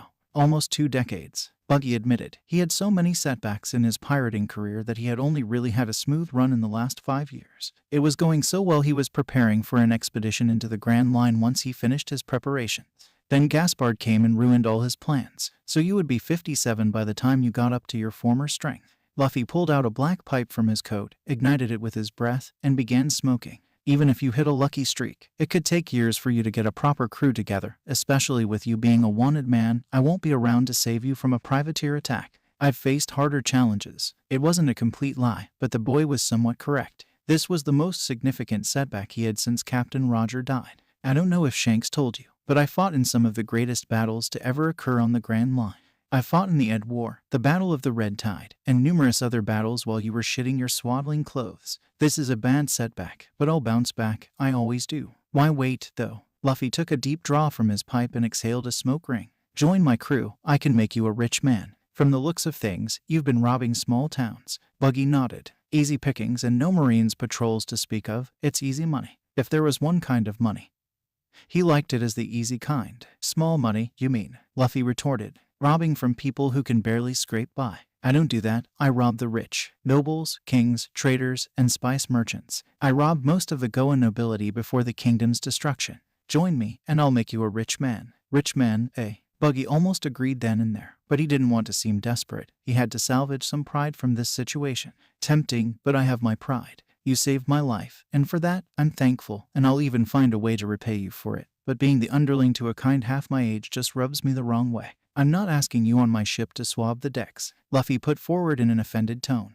I'm asking you to join my crew, my family if you wish to put it that way. All hands have an equal share in the treasure. Luffy turned to Kabaji, Moji, and Richie. That goes for them as well. I'm inviting you all to join my crew. We go where Buggy goes, Kabaji put forward. He's been our leader for years, so if he joins you, we will follow. If not, we follow him wherever he leads. Thanks, guys. Buggy felt a bit of pride at the loyalty he had from his men. It made his decision a little easier. He would be doing this for his remaining loyal crewmates just as much for himself. Luffy's words did give Buggy the reassurance he wanted, an equal share in the treasure. And with a mythical Zoan user in charge, he was already counting all the money he could make with someone like Luffy at the doing all the heavy lifting while he had an equal share in the boys' spoils of war. Tell you what, kid, he began, trying to put on his best poker face to hide his eagerness and greed. I'll make you a deal, as thanks for saving my life and the lives of what's left of my crew. He gestured towards Kabaji, Moji, and Richie. I'll join you for the time being. I'll take your orders, do as you say, and be a model crewman. Luffy's face lit up with a large white smile. Great, then we can. I'm not finished. Buggy interrupted. In exchange, we consider my life debt to you settled. We're even. Luffy nodded. So Buggy continued, glad he wouldn't have that debt hanging over his head. Also, I reserve the right to leave at any time. I'm no man's slave. If I don't like the ways things go, then I'm leaving your crew, and you can't stop me. Of course, Luffy nodded happily. I plan on my adventure being fun, filled with excitement, meat, and gold. Trust me, once we get going, you'll have so much fun you'll never want to leave my crew. Then we shake on it like men. Buggy held out his hand, which Luffy grasped firmly and shook. Despite his pride taking a hit, he felt he made the right choice. Pride was nice, but it couldn't buy you anything since it wasn't worth a bit of gold. All right, Captain. Buggy strained using the word but forced it out. It had been a long time since he called anyone else captain. Make me a rich man. Luffy watched Orangetown disappear into the distance as his ship sailed away. The villagers were happy to see them leave, especially with Buggy and his 3 remaining crew members leaving with them. However, the villagers' opinions were far from Luffy's worries, as his crew members were already at each other's throats for one reason or another. You cheating bastards, Zoro roared angrily as he tossed his hand of cards at Kabaji and Moji. How have you won every hand? You don't have a good poker face, Kabaji muttered as he raked in the entire pile of money. Stick to swords, pirate hunter, and leave the cards to the real pirates. Well, I think you're doing some of that magician bullshit, Zoro growled as he leaned over the small table where the men were playing cards. Open up those sleeves, I bet there are hidden cards in them. Luffy ignored their argument over cards. They were the least of his worries. Instead, he focused on Nami and Buggy, who were glaring at each other so hard and with such intensity. He was surprised that one of them hadn't burst into flames yet. I'm watching you, clown, Nami growled as she continued her glaring match with Buggy. What's your issue, you tangerine-haired harpy? Buggy replied. Ever since I came on board, you've had it out for me. I hate pirates in general, but I especially hate pirates like you, the ones who steal from people who can barely get by. Nami replied. You have no morals, no conscience. I'm just waiting for the moment when you backstab us and try to take this ship for your own. Pirates like you are the worst. Instead of getting angry, Buggy burst into laughter so loud and sudden it took Luffy and Nami aback. You naive little girl. Buggy started as his laughter abated. You truly are a child of the blue seas if you think I'm the worst kind of pirate. I'm an angel compared to most, compared to the true devils that sail the seas of this world. I guess I shouldn't be surprised. Someone like you who has never left the East Blue knows nothing of true horror, true evil, what it's like to experience hell. You know nothing of hell, Nami growled. You don't know me. I've seen things. You've seen nothing, little girl. Buggy interrupted. I was born in the Grand Line. I traveled through paradise and into the New World. In my years traveling those hellish oceans, I've seen slavers kill parents in front of their children before selling the children into slavery. I've seen missionaries nailed to crosses by shamans and burned to cinders due to misguided devotion to false gods. I've seen diseases wipe out entire communities. The bodies piled so high they block out the sun. I've seen men stab each other to death over mouthfuls of water and crumbs of food. I've seen world nobles throw naked slaves into forests on deserted islands and then hunt the slaves down for twisted sport. I've seen the worst that humanity has to offer, so I can say with utmost honesty that I know what hell is because I've lived it. What would a child like you know of such things? You don't know the true monsters that roam this world. The true evils of this world are things you can't even begin to imagine. Nami was silent. It was the first time Luffy saw the girl silenced with words. It was also the first time he had seen Buggy speak so seriously. Despite the clown pirate's apparent weakness, it was now obvious to Luffy that while Buggy might lack strength, he had experience. For the first time, he found himself understanding how the clown pirate was one of Shank's former crew members. Silence reigned over the ship until Zoro finally broke it. Way to kill the mood, guys. The pirate hunter grumbled as he took a swig of beer. We're trying to play an honest game of cards here. And you're all yelling about slavery, killing, and degeneracy. Yeah, Kabaji added. I was having a pretty good time until now. Now I'm depressed, Moji complained. Or Richie added in apparent agreement. Well, she started it. Buggy grumbled, acting like I'm the worst thing in all the world. Heck, even in this weak ocean, I'm far from the worst pirate you could meet. I dealt with the people I robbed, honestly. Taking gold and jewels, sure enough, but I never stole food. I have no desire for people to starve or not be able to feed their kids. I'm even merciful, so long as no one resisted, no one got hurt. I prefer robbery, to be honest, and bloodless. I'm no saint, I'll be the first to admit it, but compared to even East Blue pirates like Don Krieg and Sawtooth Arlong, I'm downright pleasant company. Nami didn't say anything and walked away, leaving Buggy and the rest of the crew out on the deck while she went into the interior of the small ship. Luffy could sense something was off about her all of a sudden. It was strange. He hadn't known her for very long, but to see someone always willing to argue back down so suddenly. However, Luffy was broken from his thoughts by the rest of his now much larger crew, who began asking questions. So, Luffy, Zoro began, what's our next destination? Are we heading straight to the Grand Line yet? No way, Buggy interjected. We can't go into the most dangerous sea in the world without a good ship and a log pose. We also have crew positions that need to be filled. Zoro turned a stern glare at the clown pirate. I asked my captain, not you. You're not a captain anymore. You don't give the orders around here. True, Buggy allowed. But I have got the most experience, and I was born in the Grand Line and traveled most of it, so I hope that our captain will heed wise counsel when it is offered. Buggy turned to Luffy. What say you, Captain? Will you heed your subordinates' counsel on this matter? Luffy walked over to the table where Zoro and the others were playing cards and took a seat before beckoning Buggy to continue. Go on, I want to hear what someone with experience has to say, but keep in mind I'm not going to wait years to enter the Grand Line like you. At most, I only want to be in this ocean for another month, 2 months at most. Then we need to work fast. Buggy muttered as he nodded to himself. First, we need a bigger ship, one suited for rough seas. The weather in the Grand Line is chaotic at the best of times. Next, we need a proper crew. I don't know if you've assigned roles yet, but we need several important positions filled before even thinking of entering the Grand Line. Luffy nodded thoughtfully as he considered his new crew member's words. True, we don't have a cook. I want good food. Also, we need a musician. Can't be a proper pirate crew without music. You think a musician is essential? Zoro asked. That's the least important thing on a sea voyage. The main thing we need is good food and booze. Our captain's not entirely wrong. Buggy put forward, surprising Zoro and Luffy. A musician is important. Huh. Luffy laughed as he turned to Zoro with a barely restrained smile of superiority. See, Zoro, I know what's most important. Music is key to a successful voyage. It's not the music itself that's important, Buggy replied, cutting off Zoro's inevitable comeback. But long voyages can be awfully dull. A crew needs entertainment to maintain strong mental health and cohesion. A cook is also important to make sure we all eat a balanced diet. Can't have men dying of scurvy. However, we do have some roles already filled out. Kabaji can play the accordion. Moji is decent with a flute.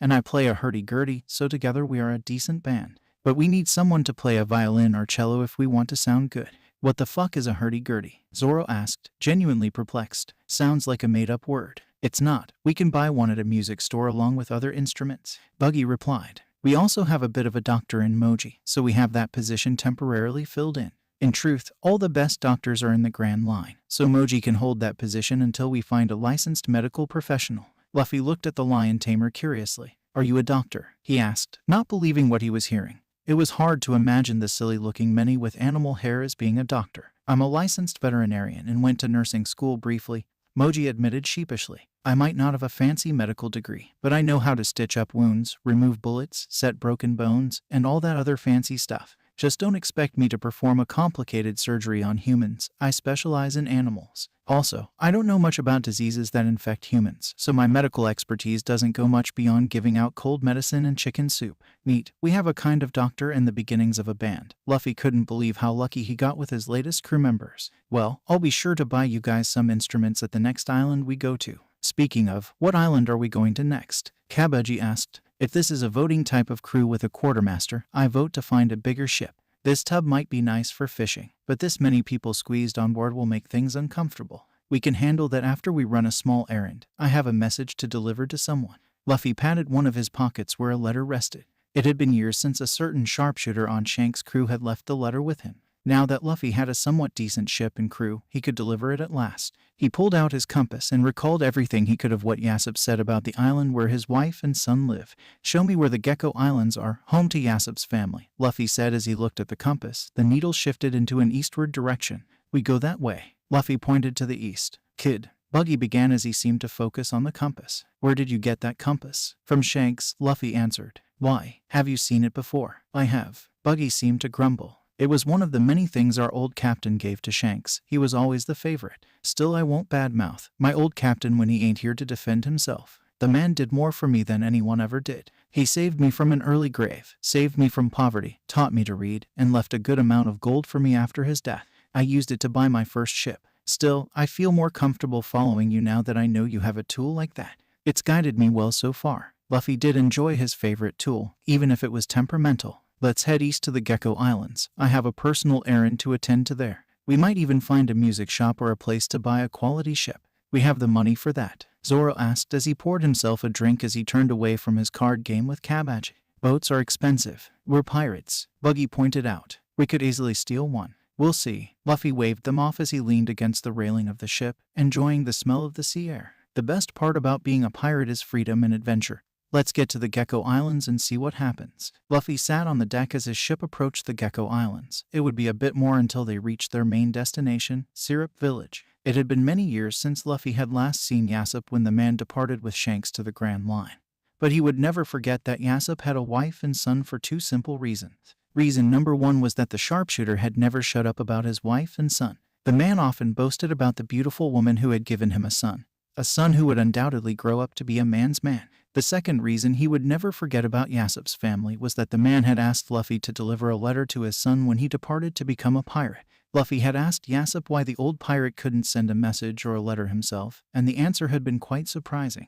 My son is around your age, Luffy. When you're a man ready to head out to sea, my son will also be a man. He will be the proper age to read my letter and understand its meaning. I could send it out years from now, but I'm a pirate. The Grand Line doesn't have a reliable postal service, and heck, I could even be dead by the time my son's a man. A pirate's life isn't exactly the safest. Do this as a favor to me, Luffy, please. Luffy could hardly refuse such a request. The letter had stayed with Makino for safekeeping until he had been ready to depart, and he now held it in his hand, so close to delivering a pirate message to his son. All this for a letter, eh? Buggy's voice spoke up, drawing Luffy's attention to the clown pirate who walked up on deck and took a seat next to him. Buggy had changed to a slightly more subtle outfit of blue and green. His hat was now gone, and instead, his blue hair was tied up in a large ponytail. All this for a promise, was Luffy's response, and the two fell into a slightly uncomfortable silence until Luffy remembered a question he had been meaning to ask someone like Buggy. Hey Buggy, when did you eat your devil fruit? The question seemed to catch the clown pirate off guard, but he indulged Luffy's curiosity.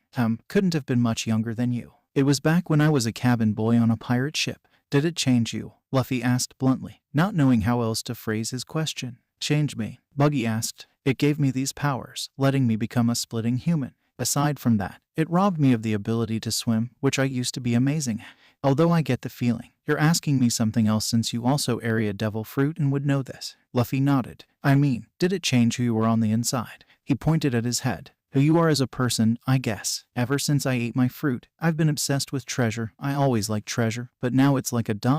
itch that I always need to scratch. You mean like a compulsion outside of your control? Yeah, exactly like what you said, the combo thing. Luffy nodded vigorously. Also, I get angry at things more than I want to be. Back in Orangetown, I got so angry that I attacked without any restraint. That's good, though. They deserved it, and mercy would have been wasted on them. Maybe it's hypocritical coming from a scoundrel like me, but even I don't take part in slavery or senseless slaughter. The clown muttered, I'm willing to do almost anything to make a bully, but treating people like cargo to be bought and sold is disgusting. I saw plenty of that in the Grand Line, and it made me hate slavers with a passion. There's a difference between killing a man in a fight and enslaving him and his entire family so that they can die under the ownership of a world noble. Even the worst pirates in the Grand Line and even the New World look like upstanding citizens compared to the elite of the world government. Luffy felt a pang of anger at the mention of the term world noble, and he had to calm himself down. That's another thing. A world noble killed my brother, and since then, I've hated them. Even hearing about them is enough to make me fly into a rage. That's a normal human response. Buggy muttered, if someone killed my brother, I would hate them too. Not that I ever had a brother, but still, it's not like that. Luffy tried to find the words to describe what he was feeling, what he felt deep in his heart. It's like, my brother was killed, and it makes me angry, but it's terrible anger. Ever since eating my devil fruit, I don't know. He was never good with words, and as usual, they were failing him. Had things always been like this? Usually, he just said what he was thinking. Talking had been easy when he was younger, but ever since he had eaten the devil fruit, he felt like he lacked the vocabulary to say what his brain was thinking. You ate a mythical Zoan, so stuff like that is bound to happen. Devil fruits have unintended side effects beyond the normal powers and weaknesses they grant. Buggy pointed out as he reached into his pocket and produced a wooden tobacco pipe, and began placing some tobacco into it. He held the people up to Luffy. You got a light. Luffy let out a tiny stream of fire from his mouth that lit the tobacco pipe from which Buggy began to smoke. I'm no expert, but I have been around the oceans and have met numerous fruit users. Buggy muttered in between puffs. They vary, but Zoan fruits do have side effects on mental faculties. I met a guy who ate a type of sheep Zoan fruit and spent his days eating vegetables and napping. Met another guy who ate some kind of alligator devil fruit, and he spent his days living in a swamp, eating frogs and crawdads raw. He was also super territorial and violent when riled up. So Zoan fruits make people like the animals they possess. Luffy leaned back and soaked in the information. He knew he had been different since eating his devil fruit, but it was disturbing to know it was part of a pattern. Buggy shrugged. Maybe, I think it's mostly minor. I've heard it said carnivorous Zoan fruits, which give you the power of a predatory animal, can make you more violent. In your case, a dragon fruit was bound to affect you, but I wouldn't worry about it. You seem to have a good lease on things. I've met men who couldn't separate the man from the beast. You are very much in control. Except when I fully transform, Luffy muttered. The more I use my dragon form, the larger and stronger I make it, the less I have control. When I get to my maximum size and start battling, I'm a monster. My grandpa and I used to train in order to try and get my power under control. He was the only one who could stop me when I went on a rampage. Sounds like your Gramps is a crazy strong geezer, Buggy muttered after exhaling a puff of smoke. Can't imagine anyone stopping a fully grown dragon outside of the New World. He's tough. Luffy rubbed his chin. One of his grandpa's punches could knock him out even as a dragon. He trained me as best he could, taught me the basics of haki. Buggy chuckled. The basics, huh? That'll get you far in this ocean, even in the Grand Line for a bit, but soon you'll need to try harder than the basics. Luffy couldn't help but frown at that. What would you know about haki? Buggy smiled and got up, bringing up his right fist in front of him and opening his hand up as if he were going to give Luffy a high five. Watch this, kid. Luffy watched as Buggy stood there and seemed to be struggling with something. The man's skin turned flush, and he began to sweat profusely. It looked like he was struggling to take a massive shit but couldn't due to constipation. Watch this him going to it.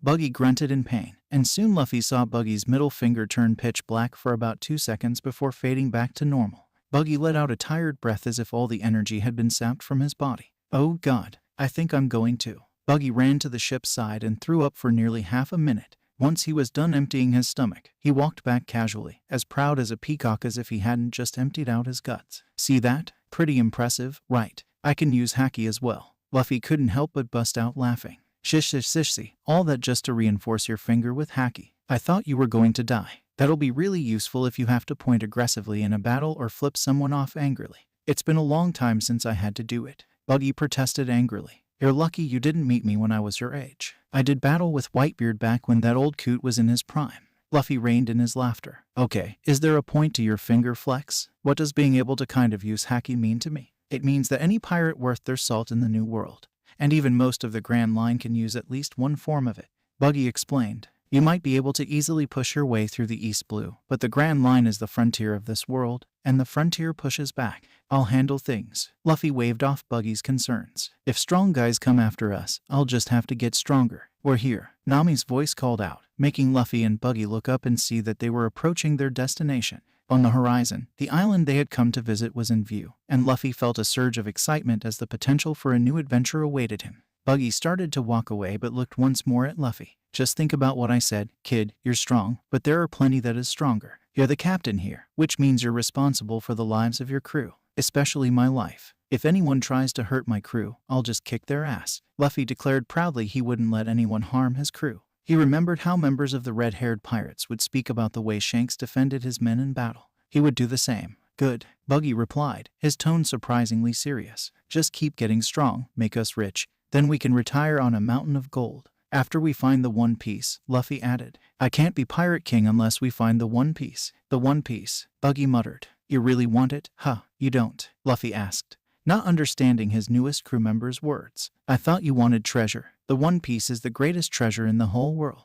Unless you think Gold Roger was lying about it or Goldie Roger was no liar, Buggy declared passionately, surprising Luffy. The One Piece exists, I know it, but it's not. Never mind, forget I said anything. With that, Buggy walked away, leaving Luffy alone and confused. Weird, Luffy muttered as he watched Buggy's retreating figure. Must be a clown thing. Soon Luffy and his crew were brought up onto the island's shore. It was rather peaceful, and one might think the island was abandoned if it wasn't for the fact that Luffy knew there was a village here. He looked over and saw his crew getting ready to travel inland, although the armed state of his 4 newest crew members was somewhat worrying. Buggy, Kabaji, and Moji were armed to the teeth with various swords and guns. Buggy himself was strapping numerous pistols to his chest, belt, and every other spot on his clothes that could hold a weapon. What are you 3 doing? Nami said, asking what everyone else was thinking. What? Buggy asked, seemingly not understanding. We're pirates. You always go to shore armed and ready to rumble. We're delivering a letter and finding a new ship, Nami pointed out. I don't think we need enough firepower to fight a battalion of Marines for that. Buggy shrugged. Well, we might need it to get a new ship. We are stealing a ship, right? You need weapons to do a proper boarding. We aren't stealing a ship, Nami declared. This is a small village. We will be lucky to find a big ship here. But if we find a ship, we're stealing it, right? Buggy asked. As long as the person we're stealing it from is rich, Luffy put forward as he stretched and got ready to walk to the village. I grew up in a fishing village. We aren't stealing some poor fisherman's livelihood. Buggy didn't seem pleased by that. Here, I thought I joined a pirate crew, not a nunnery. Stealing from rich people is funner than stealing from poor people, Luffy pointed out. His fondest memories were of him and his brothers stealing from the Goa Kingdom's nobility. He's got a point, Zoro muttered his agreement. Even if we don't steal a ship, we should still steal something from a rich person. Maybe we could sneak into some rich person's wine cellar and steal all the booze. Or meat cellar, Moji pointed out as he pets his lion. Richie needs to eat some meat. The lion let out a growl of agreement as he purred under his master's attention. A meat cellar sounds great, Luffy declared happily. Can never have too much meat. I bet a rich person would have some amazing meat in their cellar. Do people even store meat in cellars? Kabaji asked. I've never heard of that. Rich people have cellars for everything. It's how the upper class store all their stuff, Buggy pointed out matter-of-factly. I once raided a town where the mayor stored a bunch of exotic lizards in his cellar, sold those to a traveling merchant for a lot of billy. I never thought I would be saying this, but could we please stop talking about stealing? Nami asked. We are here to. She was cut off by the sound of a loud whistle, and all eyes turned to a dark figure standing atop a large cliff that overlooked the beach that they had landed on. I am Usopp, warrior of the sea and protector of this island. I have 10,000 men ready to attack you scheming thieves. So turn back now or face a true warrior. And boom, the sound of a loud gunshot rang out across the beach, and everyone turned to see Buggy holding up a smoking pistol. The dark figure hadn't been hit directly, but he lost his balance out of pure surprise and fell down the cliff and landed in a heap upon a sandy part of the beach. All right, is that it? Has the true warrior been faced? Buggy asked as he aimed his pistol at the now prone form of the new arrival. Or are we still? Give me that. Nami grabbed the pistol from Buggy's hand. Stop shooting everything, you deranged maniac. He threatened to attack us with 10,000 men. Buggy protested as he pointed at the stranger, who was now picking himself up off the sand. Shooting at him was logical. What do you expect me to do when threatened? Sit around with a thumb up my ass waiting to get killed? Not believe a dumb lie like that. I doubt this island has more than a few hundred people on it, Nami pointed out. While they argued, Luffy walked over to the person who had fallen off the cliff. Luffy had been so busy thinking about meat sellers that he barely heard or understood what the person had yelled out. The boy picked himself up, and Luffy had to stop as he looked at a damn near spitting image of a younger Yassip. The only thing different about the person in front of him was his massive nose. I surrender, the boy cried out as he held his hands up in fear. Don't hurt me, If you do, 1,000,000 men will come over that hill to avenge my death. Luffy ignored his words and put a voice to his thoughts. You're Yasop's son, aren't you? The boy paused, his fear disappearing instantly and was replaced with surprise. Yasop? He asked curiously. What does my father have to do with ... Who are you, people? Luffy grabbed the boy, Usopp, if his memory was right, and helped him up. I have a lot to tell you, but first, we need to eat. I've eaten nothing but salted meat and gruel for the last few days of sailing, and I need a real meal. Usopp sat awkwardly in his hometown's only restaurant as his new acquaintances drew a larger and larger crowd as they all sat around the largest table the restaurant had. It wasn't surprising. His hometown was small, so new arrivals in town drew attention, but this group that had scared him half to death on the beach was truly a strange and exotic bunch. A swordsman with 3 swords, an orange-haired woman with a penchant for hitting people, 3 circus performers, a lion, and a captain with a bottomless stomach. I can't pay for all this. I'm on a fixed income, Usopp said truthfully, a strange phenomenon for him. But he had to do it since the captain of this crew of miscreants was eating so much food was a wonder he didn't explode. I make money doing odd jobs around the village. I can't afford a feast of this size. The restaurant owner and chefs struggled to keep up with the man's eating. More meat. The boy who called himself Luffy called out as he finished off a giant piece of meat. It was horrifying to watch him eat. Once he finished with the meat, he turned on the bones and crunched through them like they were breadsticks before swallowing them whole. The man wasn't human. I don't care if it's raw. I'll cook it myself, Luffy called out, and soon a giant uncooked cow leg with the bone still in it was hefted out by a chef. Usopp could only watch in awe as the boy breathed fire out of his mouth, cooking the meat instantly. What are you? Usopp asked as he watched as the boy finished his meat in a few bites. I'm Luffy. It's nice to meet you, Usopp, the boy said before turning back to his food and ignoring Usopp. Although I kind of feel like I've known you for ages with the way Yasop wouldn't stop talking about you. You look just like him, except you have a bigger nose. Who's got a big nose? Buggy, who was seated a few seats down from them, demanded. You making fun of me? No, I'm talking about him, Luffy replied as he pointed at Usopp. He's a dead ringer for Shanks' crew member Yasop.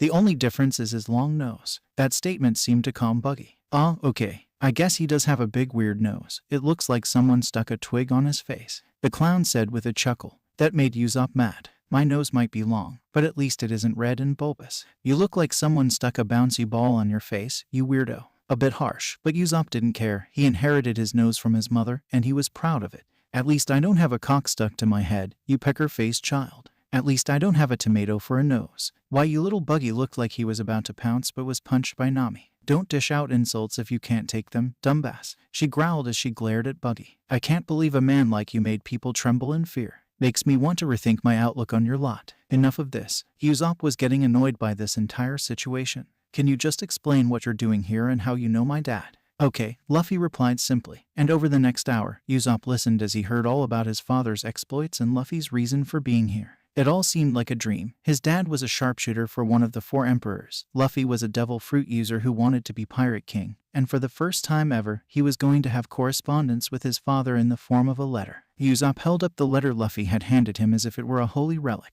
He opened it, and there were 2 letters within it, one for him and one for his mother. Ignoring his mother's letter, he opened up the one addressed to him and began reading. To my son, Usopp. If you're reading this letter, then that means Luffy managed to deliver my letter to you without damaging it or eating it. That made Usopp chuckle, but he ignored the humor and continued. I've spent years trying to figure out what to write in this letter and what to say to you. The last time I saw you and your mother was when I was pulling out of the harbor with my crew and watching her wave goodbye with you standing next to her, barely taller than her knees. It broke my heart to leave you both, but the pirate flag was calling me and all the freedom it promised. I know that must sound selfish, especially since you've had to grow up without a father. I know I'm a bad parent, and I wouldn't blame you if you hated me. I would probably hate me. I just want you to know that not a day goes by where I don't think of you and your mother. Every day I'm tempted to steal a ship and sail back home and see the both of you, but to do so, I would have to abandon my comrades in arms. That's something a man cannot do. A man keeps his promises, and I promise to stand by my brothers here in the New World. I have no idea what type of man you have grown up to be or what path you've chosen in life. But whatever choice you make or whatever you choose to do in your life, I want you to know that I support you and I'm proud of you. The life of a pirate is dangerous, and there's a chance that by the time you receive this letter, I'm already dead. I just want you to know that I love you and your mother. My only regret in life is not being able to see what a good and strong man you have no doubt become. Love, your dad, Usopp. Usopp was crying. He had to wipe away the tears from his eyes and put on a strong face. A strong man wouldn't cry in public like this. He turned his gaze to the crew that had delivered this letter to him and bowed deeply. Thank you for this," he managed to say despite the intense emotions flowing through him. "I don't have much, but if there's anything I can do for you, please tell me. Anything other than paying for this meal because I think I would have to sell my house to afford the tab you guys just created." He expected some heartfelt response. But instead, the giant lion the crew seemed to keep as a pet ran up and tried to snatch a large piece of meat out of Luffy's mouth, which resulted in the two of them wrestling. "It's my meat, Richie," Luffy screamed in anger as he dug his teeth into the meat and tried to yank it away from the lion. "Moji, get your damn lion to let go of my meat." Usopp could only watch as the two wrestle on the ground, which caused a fair bit of chaos as they hit tables, and sent patrons stumbling as a giant lion and human fighting over meat caused a fair bit of chaos. The captain and lion rolled into Zoro, which sent the green-haired man stumbling, causing him to spill a large drink he had been holding. "You made me spill my beer, you bastards." The swordsman grabbed Luffy around the throat with one hand and the lion by its whiskers with the other, and the three began to brawl. Usopp was pulled from the brawl by Nami, who let out a tired sigh. "Look, since my idiot associates are busy beating the crap out of each other, I'll just tell you what we need. Since you clearly don't have money, we need a ship, a large ship capable of crossing the seas easily, and enough living quarters for a fairly large crew. Is there anyone on this island with a ship like that?" Usopp had to duck as a knife flew just over his head and embedded itself into a nearby wall. Despite the obvious chaos of the situation, he did know of someone with a large ship that wasn't being used. Luckily, the owner of the ship was someone he was close with. "I think I can help you guys. I know someone that can help." An hour later, after his new acquaintances had eaten their fill, Usopp led them to the one person on the entire island who would be able to help them in their quest for a ship. It led them to the gates of a mansion near the edge of town.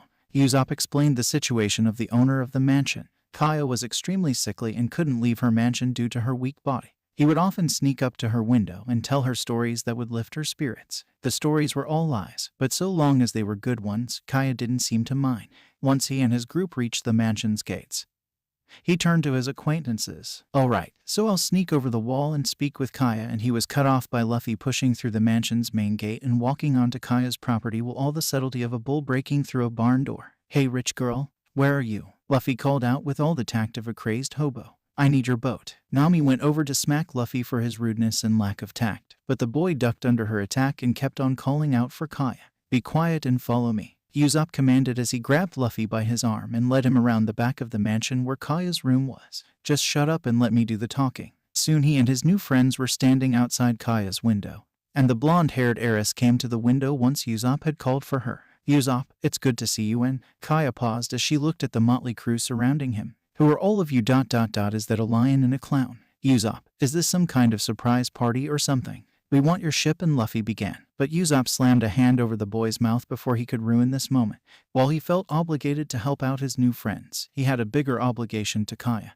That obligation was to make her feel better by telling her amazing stories, and this entire day gave him an idea for an amazing tale. "It's a great story, Kaya. It all started when I went out on patrol with my brave crew to make sure this village was safe from pirates. That when I spotted a ship in, Buggy was a patient man. That might surprise some people since he knew he could be flamboyant and hasty at times. But he didn't survive all these years on the seas by rushing into situations. He spent years building up his strength in the East Blue before preparing to strike off for the Grand Line. Patience was one of the few virtues he could claim to possess. The same way a viper coiled and waited for the right time to strike, Buggy waited and only struck when victory was a near certainty. Yet listening to Usopp embellish the story of his meeting, the crew was pushing that patience to its limits. Then I deflected the bullet that Buggy shot at me using a rubber band and a paper clip too. Then I heroically decided to help. After fighting off 1,000 pirates, Buggy was almost tempted to reach for his pistol so that this would end.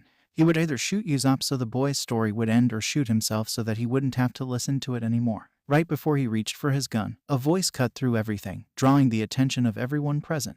"Why is a bunch of worthless trash trespassing upon Lady Kaya's property?" a well-dressed man asked. The new arrival was dressed in an expensive suit and looked like a butler. Words were exchanged between Luffy, Usopp, and the new arrival, but Buggy ignored it all and stayed silent. Why was the man so familiar? The black suit, the slicked back hair, the look of superiority. It wasn't until the man looked at Buggy and they locked eyes did Buggy remember. And judging by the predatory look in his opponent's eyes, the man remembered Buggy as well. During his time sailing and raiding, the East Blue, Buggy often had skirmishes with other pirates. Most were small time, and with his devil fruit, They were easy pickings. However, that all changed when one day years ago, he got into a fight with a rival pirate vessel over a merchant ship. He lost that battle, and the clown pirate never forgot a slight or an enemy. And that enemy was standing before him today. Hero, Buggy growled as he grabbed his pistol with his left hand and a dagger with his right and prepared for battle just before all hell broke loose. Okay, sadly the chapter is over. And if you enjoyed the video, just leave a like and subscribe with post notification, so when the next chapter is ready, you will be notified. Okay, see you in the next video. Bye.